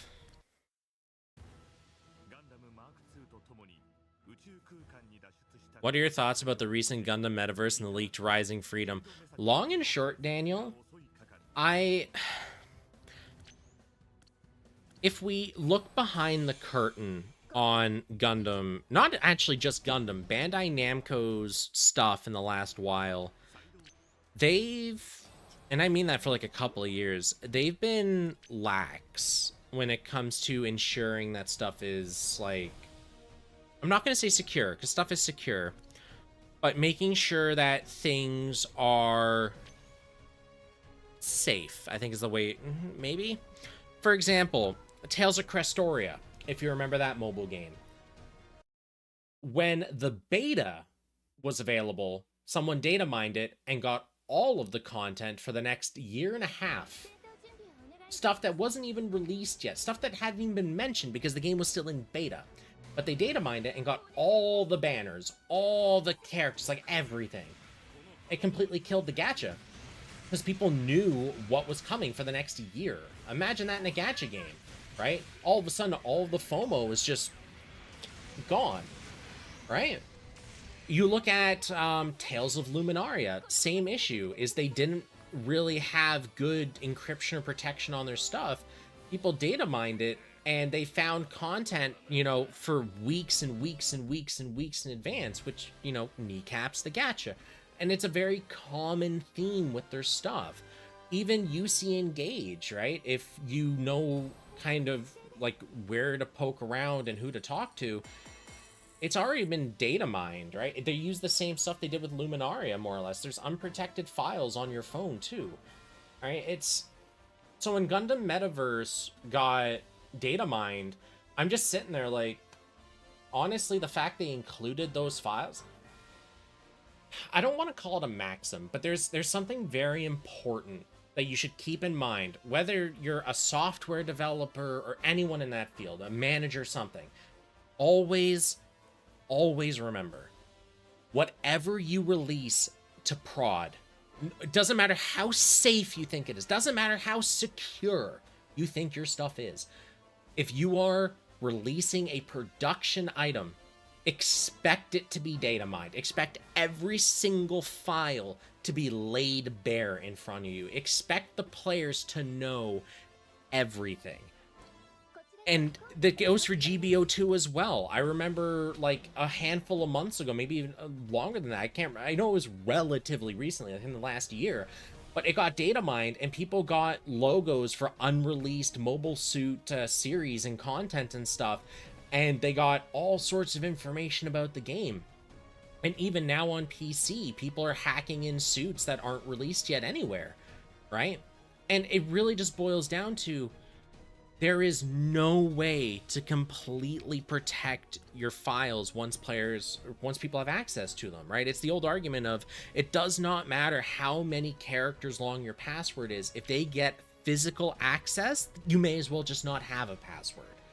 And it rings true especially hard when it comes to these types of games that are made using big engines like Unity, like Unreal, all of these things. All of their files, all of their encryption, somewhere on some forum has been completely reverse engineered and cracked open. And it doesn't matter how safe you think your asset files are. I guarantee you someone's completely exposed it and has it available in the most common available, you know, version of, like, Gundam Metaverse, the files got dumped within hours and people had it opened in, you know, Blender, right? It doesn't matter. If you don't want players to have access to it, you do not put it in your game. Because you do, it's free for all. That's all it comes down to. So what do I think about Metaverse having the Rising Freedom in their game being data mined? It's literally just a symptom of how they handle stuff. They release their builds and hopefully the players don't get into it. All right, like, it is what it is. It's pretty much all it boils down to. And yeah, I've always, any piece of software I personally have made, I always work with going, it doesn't matter how safe I think it is, doesn't matter how secure this algorithm is, they're gonna reverse engineer it, they're gonna data mine it. I'm only include what you expect and want players to have access to, because you'll never stop them. That's all it is. It's literally all it comes down to. So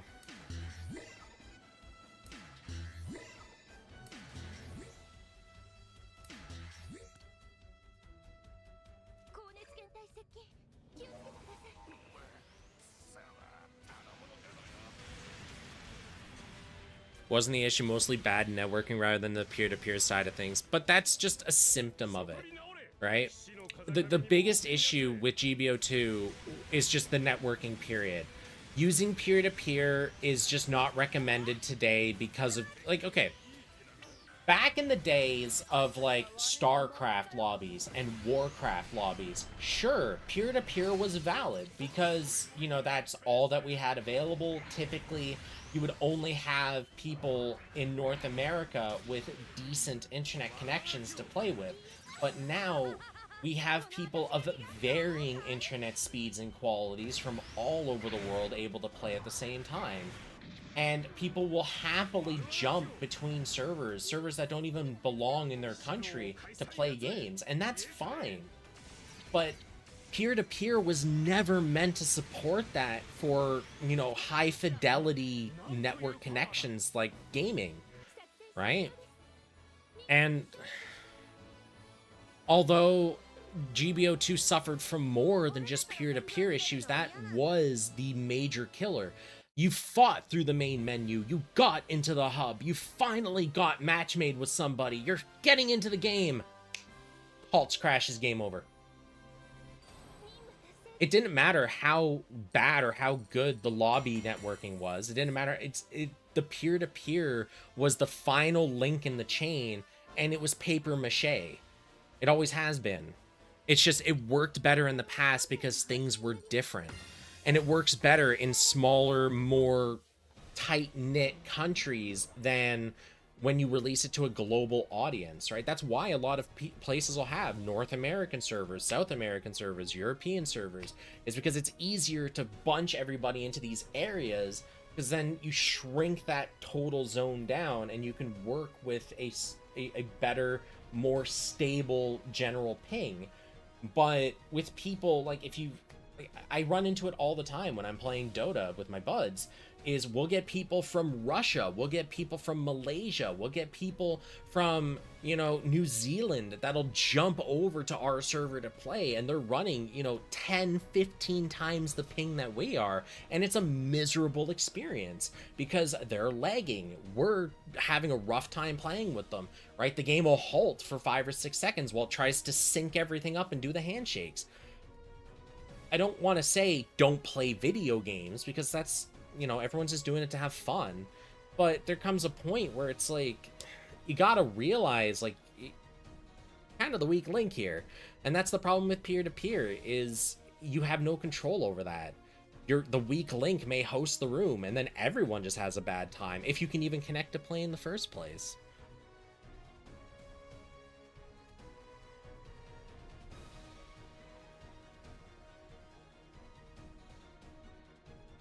There's been a lot of talk that New Freedom and Justice are not nuclear powered due to treaty restrictions, New Second Freedom or upgraded Strike Freedom. I'm not too concerned about that. I'll worry about it when we get there. Don't get me wrong, hey, if you guys are having fun with, like, your theory crafting and stuff, go for it, man. Theory crafting is what keeps a lot of stuff alive, frankly. But at the same time, I personally am just gonna hands off, and I'm just gonna wait. Like, I'm really excited for the new Gundam Seeds project to finally release so we can, you know, watch it and enjoy it. I'm just very critical of some of the new character designs. Lack of lips. Yeah. But, yeah, man, it sounds valid, honestly. After all the shit that's happened with nuclear power in the cosmic era, I would not be surprised in any way, shape, or form if they're like, all right, so all of these nuclear generators powering your giant weapons of mass destruction, yeah, those gotta go. And then, of course, the big baddie will be like, haha, but you can't stop me because I ignore the rules. Screw the rules. I have money.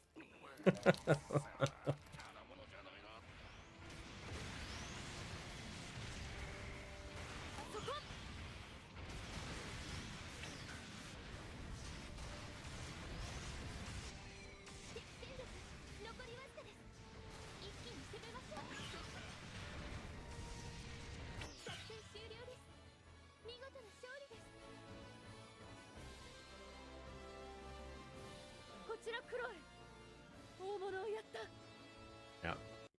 Those are some, like, good models and maps for what it is, honestly. Speaking of Unity, the whole situation... Yeah, the Unity situation is just... It's literally just rampant capitalism. That's all it is. Right? Same goes with what's happening with, what's the, same thing with, like, World of Warcraft and Blizzard. Same thing with what happened with, like, Fallout 76. It's all the same stuff. Everyone is looking to make as much money as they can with the least amount of effort as possible. And it's really a case of, like, it's... Oh, my camera's flickering, bro. Why are you flickering? There we go. It really just kind of comes down to, like, everyone's looking for the highest quarterly profits, for the highest bonus, highest returns. And it's just like this rat race to the bottom where, you know, when most of us were younger, right? Video games were more a labor of, like, love. Like, yeah, there was obviously monetary incentive to it, but you would not see a game, for example, you wouldn't see something like Perfect Dark made today, right? And I'm not talking like the game. I'm talking like they saw 007 GoldenEye on the N64, and they're like, let's take this and just go crazy with all of these really cool ideas and what the engine can do, right? And then they made Perfect Dark, and that game was hilarious fun. You don't see that, right? Now it's all super sterilized, you know, we're gonna just stick paint by the numbers, right? You have some indie games that are coming out that try to push this mold a little further, but the people that have the capital, the talent, and all of that to really make something big and impactful, they're not able to go and do what they used to do, right? And it's just like, I was talking to a friend of mine last night. I was telling him how bad I want a new Golden Sun game. I don't want another Dark Dawn, though. The bar is low. If you've ever played Golden Sun, like, you should kind of understand what I mean by that. You take the game that existed on the Game Boy Advance, and you literally just make it look good. Like, modern. Put it on a modern console, right? Put it on PC, put it on PS5, whatever. But that game was solid. Anyone that is, you know, like, that enjoys JRPGs and stuff, you've probably played it. You've most likely heard of it. But that's all you'd have to do. The problem is, in today's market and economy and just the general view of games, you would get a butchered experience. You would get a game that wears the skin of Golden Sun, but it's like, it's a changeling that has no idea what it's actually doing, right? And that's just something that's very common now.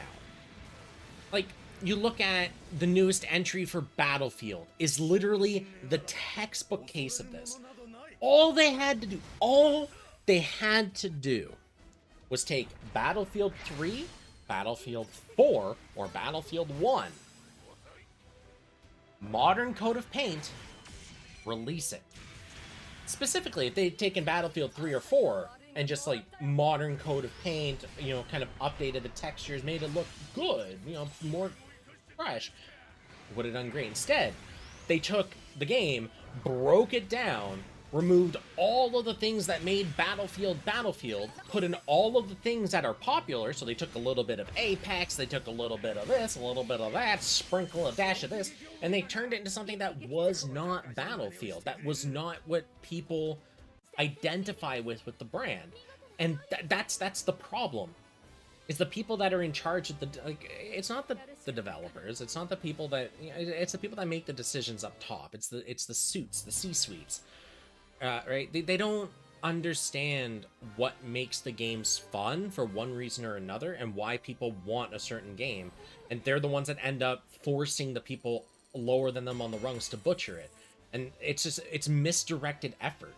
You have blueprints for games that'll print absolute, just insane amounts of money, but the people that are driving the bus don't know where they're going, and they end up going in circles and just wasting time, effort, money, and everything.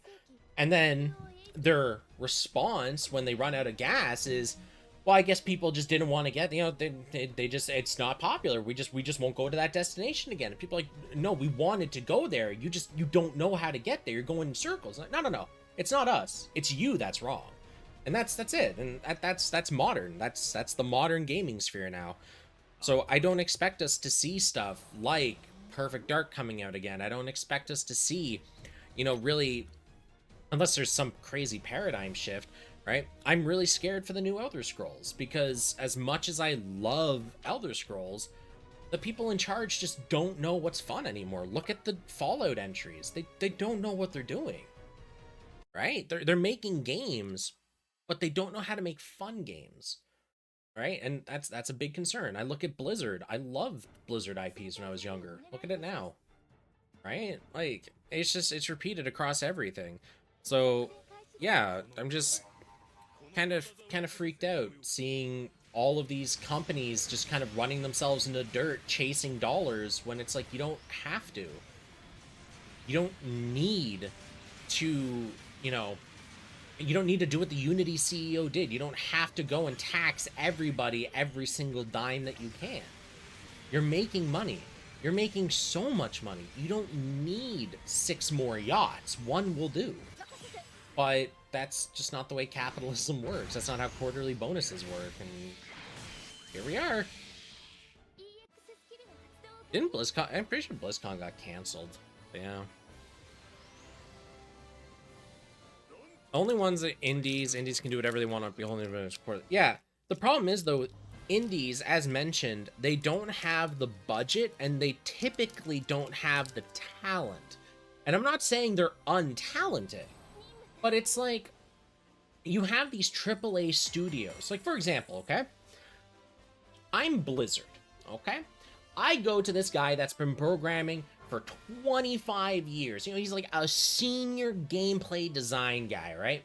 Or animator, whatever, okay? And I go, hey, I'm Blizzard. I want to hire you for this game. Here's the benefits, the salary, all this stuff. You win. 99% chance that dude's going to say okay, because it's very hard to say no to what these big companies can offer. I'm an indie studio. We have maybe a yearly budget of, maybe a couple $100K or something with the money we've set aside from angel investors, and we have like a 6-year projected thing. I go up to this 25, year in the business dude, and I offer him the best terms that I can. We're a small studio. Is it really worth him ditching a job he might already have that's more secure to work for us? Is it worth the potentially lower pay? And that turns into, is it a passion project that they are on board for? High chance? No, but there's always still a chance. But that's what I mean. These big AAA studios can literally just walk around and get any talent they want at the best price point possible, but they don't.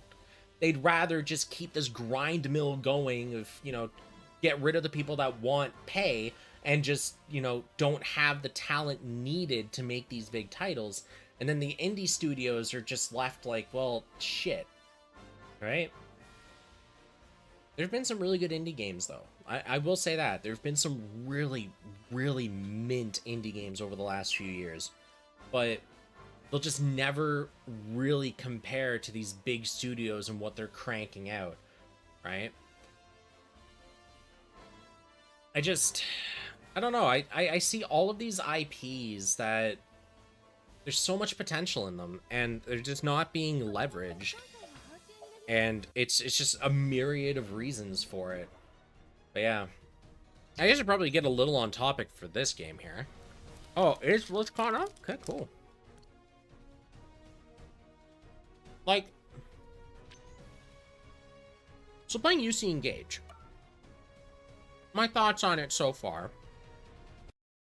If you've been kind of paying attention as we've been playing this so far, simply put, it's a Gundam game. It has the Gundam IP. It has decent models. Like, for what it is. It's a couple years old, if I remember correctly. Decent models. The environment maps are nice. The animations are clean. The AI needs a little bit of work, I've noticed. But overall, like, it's not bad. But outside of that, so you have the upgrade system. You have your obvious, like, gacha-related stuff. You know, your dupes, fragments and stuff, or blueprints, I guess this game calls it. All that. Overall, like, it's not bad. It's not my type of game. I'm not a fan of Line Wars. I'm not a fan of the way that they've approached the upgrade system for this. Simultaneously, there's a couple of things I would need to play for a good amount of time to really get a good grasp on. For example, how common are skip tickets? Right? Because when I started, I got 100 or so of them, and that's nice. But how common are they? Is that something I can expect every single day when I log in? Is that something I should only expect, you know, a little every week? Do I get them through achievements? Whatever. And again, right, like, it's not a big deal. But it comes down to how much time do I need to spend every day playing this? How often do I need to spend a week playing it? What is the average time it takes to actually upgrade a unit, farming the materials for it, right? All these other things that really boil down into this style of game. Because that makes a big difference, right? I think a equivalent skip tickets in the shop, you can buy them. Yeah, you can farm some character MS fragments. Okay. Yeah, so it's a pretty typical game in that, yeah, it's quite literally structured out like Princess Connect from what I'm seeing here, which is fine. But yeah, my big issue with this type of game is just the amount of time and effort that has to be put into every single thing to level it up. And while I completely respect the opinion that, you know, people playing this, having fun, enjoying it, man, power to you. Again, not a bad game. It's just not my type of game. I much prefer my Gundam games to be manual control. I much prefer not Line Wars if I can help it. I like the more hands-on games when possible. With idle mobile games, there's a very specific niche for that, and I don't think this is trying to hit it. This is definitely trying to be closer to a sort of not quite FGO, but something similar in that vein, where there's something to do, grind, farm all the time. It doesn't have universal, well, it has pseudo-universal mats, I guess, but like, it's, yeah, I guess that pretty much just boils down the impression, like, it's not a bad game, it's just a little bit more on the tedium side, and it's definitely a game you don't really have to pay attention to while you play. Like, I've barely paid any attention to how this game functions or works. The tutorial was also really bare bones. But it's very much a fire and forget kind of missile game where it's just like, oh yeah, you know, I can just brute force the map. Sortie, who cares? Go, burr, watch the pretty animations, move on. Like, again, it's not bad. It's just not my type of game.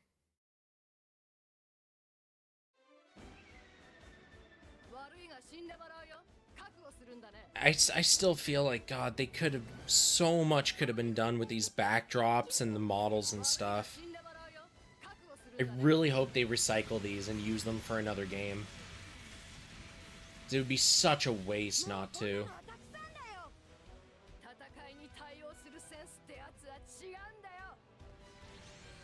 Like, I don't even know why my characters are dying, honestly. Like, I assume I'm low leveled, but I don't know. There's... Yeah.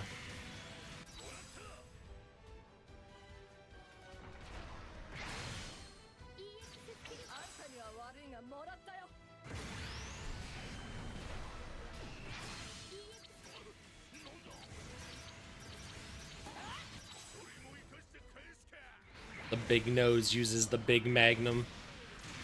Sniff that shot. Yeah.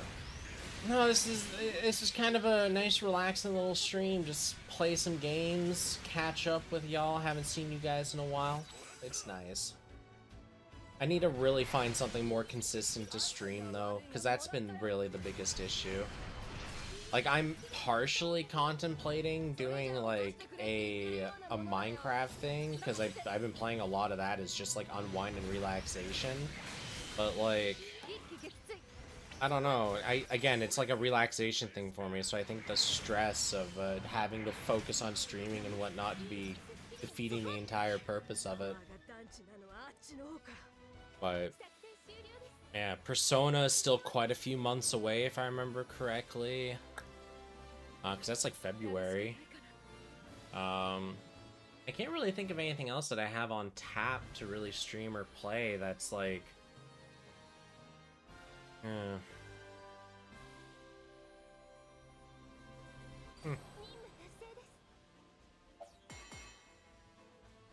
I really do want a turtle to drop, though. That'll be nice.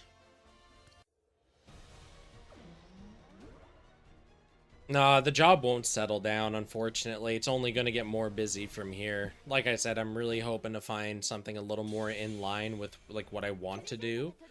But the job I have keeps a roof over my head, and that's really important. So, yeah. Oh, hey, another multi-roll. Nice.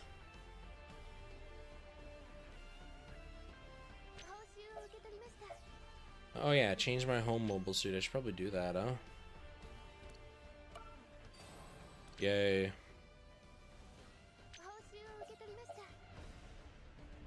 Wait, make a purchase in the coin shop? Excuse me? Okay, I'll buy one ticket.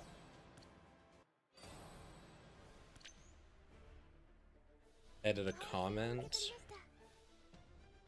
Let's just get this over with here, because then I can do 2 multi-rolls. Where's the...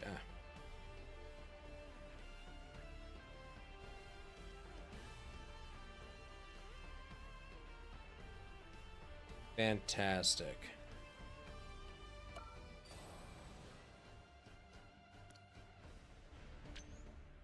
And then Seeds of War is the last thing I need to do.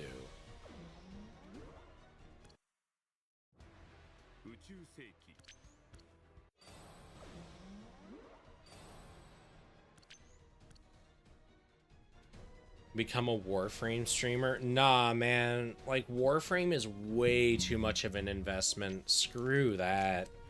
The game is nice, but it's not that fun for me. I just play it with the gang. That's about it. Grail Front on the 25th.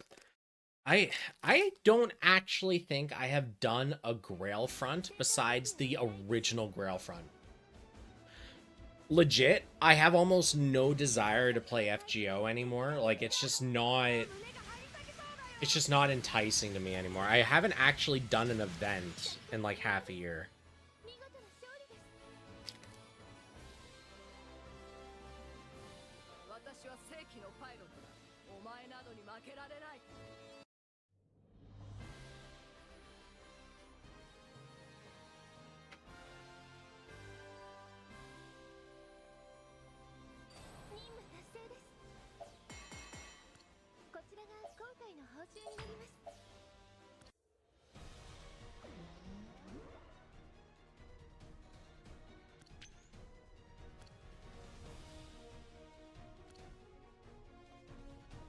Get that going. Yeah. I played Engage in Japan and it's Gold Bleed. Yeah. It's a game. It's just like, I don't know. There's not a lot because it's mostly an auto battler, there's not a lot to keep you invested in like paying attention and playing it. So it's like, it looks nice, it plays pretty smooth, but like, yeah, it's just not really anything that like forces me to keep watching it to play it, right? It's very casual in that sense.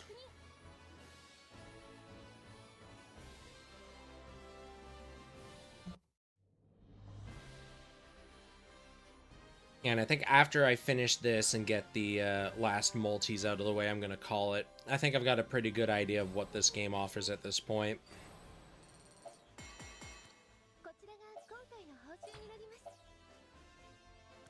It's nice. It's just not... Yeah.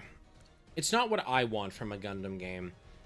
If this was some new IP or something, and the IP kind of stuck with me, maybe I'd be interested. But for Gundam, I'd rather direct efforts towards, like, Eternal, right?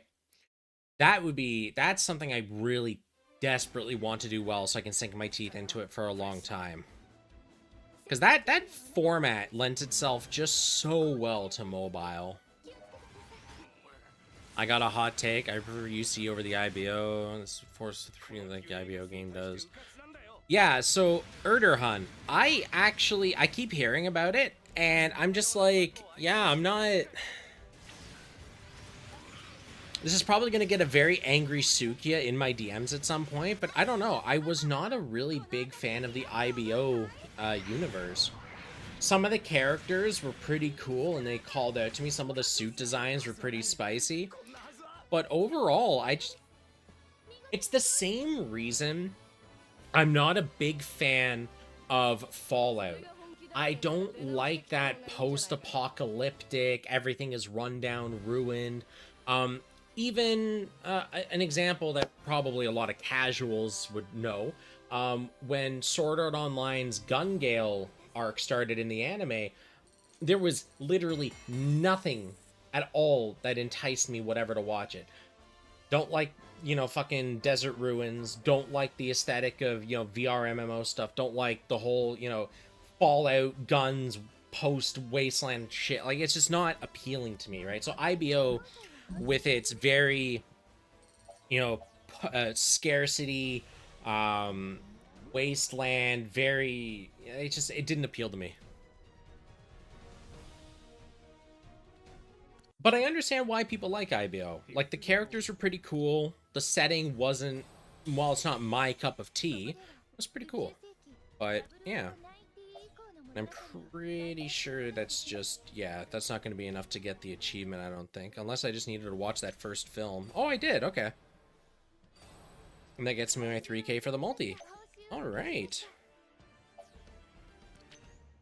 Well, let's claim all of this, and then hit up that gacha. How much do I have? Nice, I got 3 multis here. Dope. Doesn't PGR have Desert Wasteland vibes? It does. However, here's 2 very key things with PGR. 1, I skipped the entire story. I don't give a rat's ass about the story at all. I literally just know the characters because of their names. I don't really know anything about their backstories, why they're doing what they're doing. I don't care.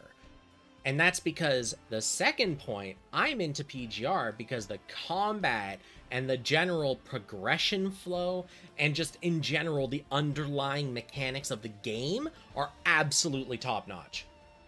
That's what draws me into PGR.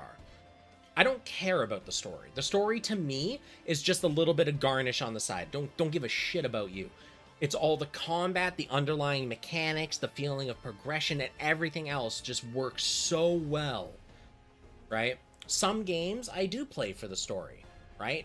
But those are the games where I know the gameplay was never designed to be gameplay, but designed to be, you know, kind of filler. There just to add some interaction, right? But that's where, you know, for example, you know, Persona.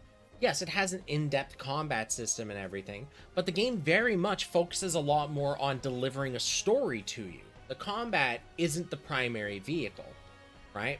With PGR, the combat and the story are two completely separate vehicles at the same time, right?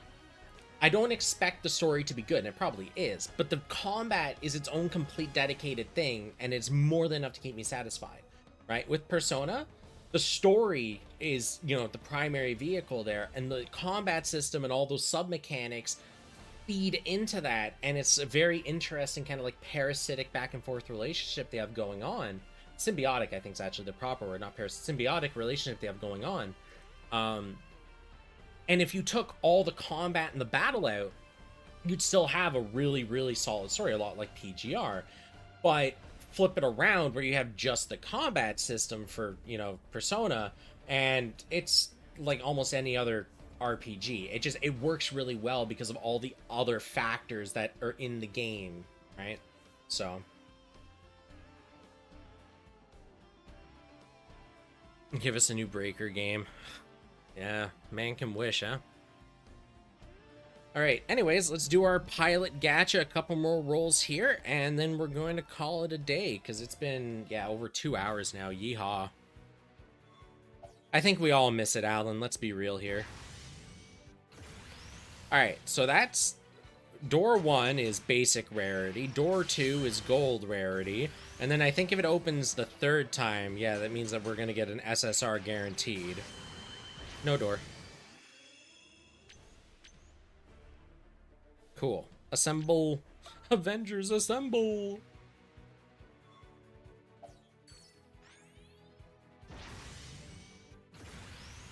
Your thoughts on Gundam Metaverse? I don't really have thoughts. Head's empty. It exists. It's there.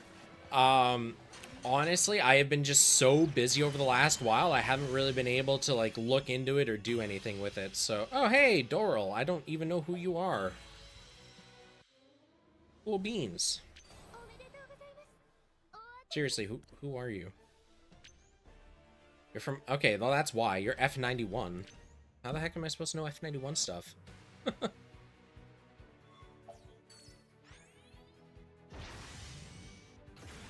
Like, here's the thing with Metaverse. It's like, Metaverse is already kind of a cursed title to go with for the game because of obvious implications.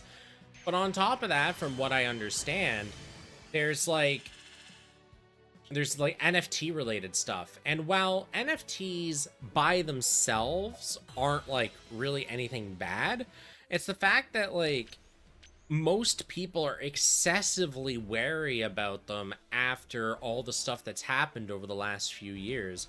So it feels a little tone deaf to double dip with not only the Metaverse name, but then also cranking out like, oh yeah, we also have NFTs. It's like, cool, but there's a really bad connotation with all of that.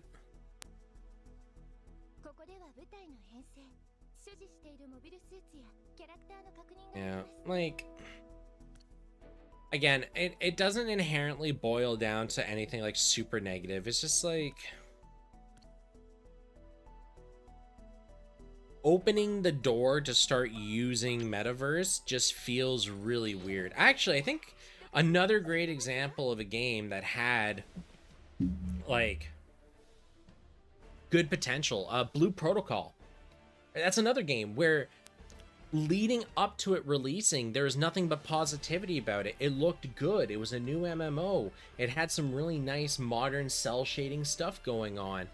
You know, it looked, for all intents and purposes, it looked good.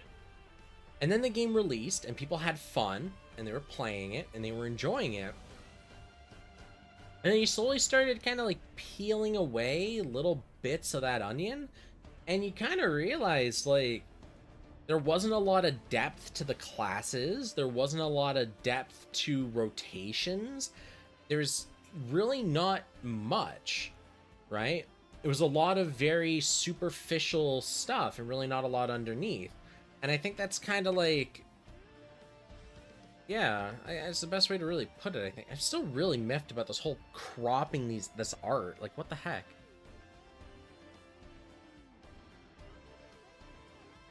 Have you heard of Front Mission, how it got canceled to a publisher, developer, does a person releasing a Front Mission?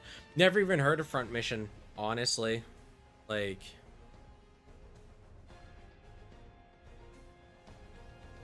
there's so much to keep track of these days with all these different IPs, games, and studios and stuff. Like, it's not bad. Just way too much. Alright. And I guess I might as well do my last little bit of upgrading here and then call it.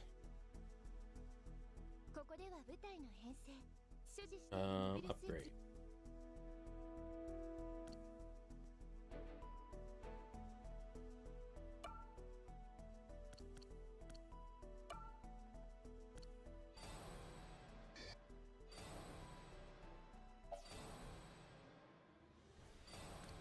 Cool.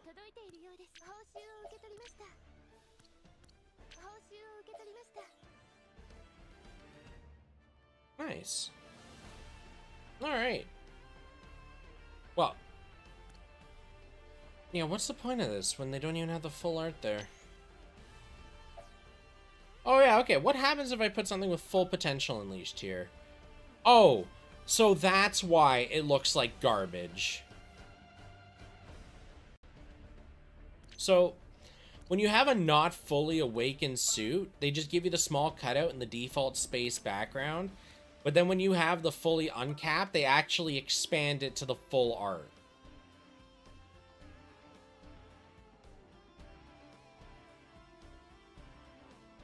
That's, man. Old IP tactics mech game. Okay, that's probably why I don't know a lot about it then, yeah. Older the only tactical games I really played was SRW, and even that was mostly on like the Game Boy and the DS. Disgaea, which was PS2 primarily, and StarCraft. Yeah. I never really actually, like, yeah, I think SRW was the only real, like, mecha tactics game. Well, I guess some of the earlier generations too, but SRW was the big one because I had started watching a lot of mecha stuff, so SRW was a really nice little entry point there. Anyway, with that, gang, I'm gonna wrap up. It's, yeah, I've already been going for, yeah, 2.5 hours already, jeez. Yeah, so just a very quick summary for anyone that wants the cliff notes on this. If you're watching like a later on, joined in late, whatever. U.C. Engage is definitely one of the mobile suit games of all time. I'm not a personal fan of Line Wars. The animation and graphics are really nice when you get into battle and combat. Like, they have good quality models and backdrops and everything. But I feel like a lot of it's just wasted on, like, the Line Wars style combat setup and stuff.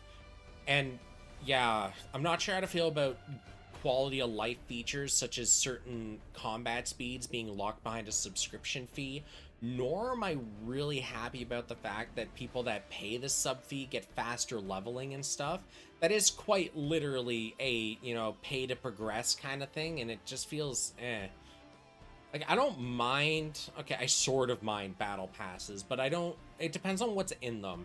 Once you start adding in things that are exclusive to the battle pass for progression, that's where I start having issues. But if it's like cosmetics, if it's, you know, things like that, yeah, whatever. You know, that's fine. Then it's more of a completely optional thing. But once you start going, oh yeah, you'll literally just level faster, thus having access to higher level, you know, mobile suits and stuff faster by paying money, it's like, it just doesn't feel good, you know? But long and short, it's very good for a casual experience. If you're just looking for some kind of mobile game to scratch a Gundam itch for a while, give it a try, honestly. Like, it does suit that bill, but it is UC only, so keep that in mind. If you're looking for stuff from other eras, you're SOL, unfortunately, which is a shame, but yeah. Anyways, yeah, I'm gonna enjoy the rest of my day, guys. You do too. Have a great weekend. And yeah, I'm hoping to stream again soon. Just need something to really kind of sink my teeth into and do. So, yeah. Peace out. Nice talking to everybody. See you in the next one, guys.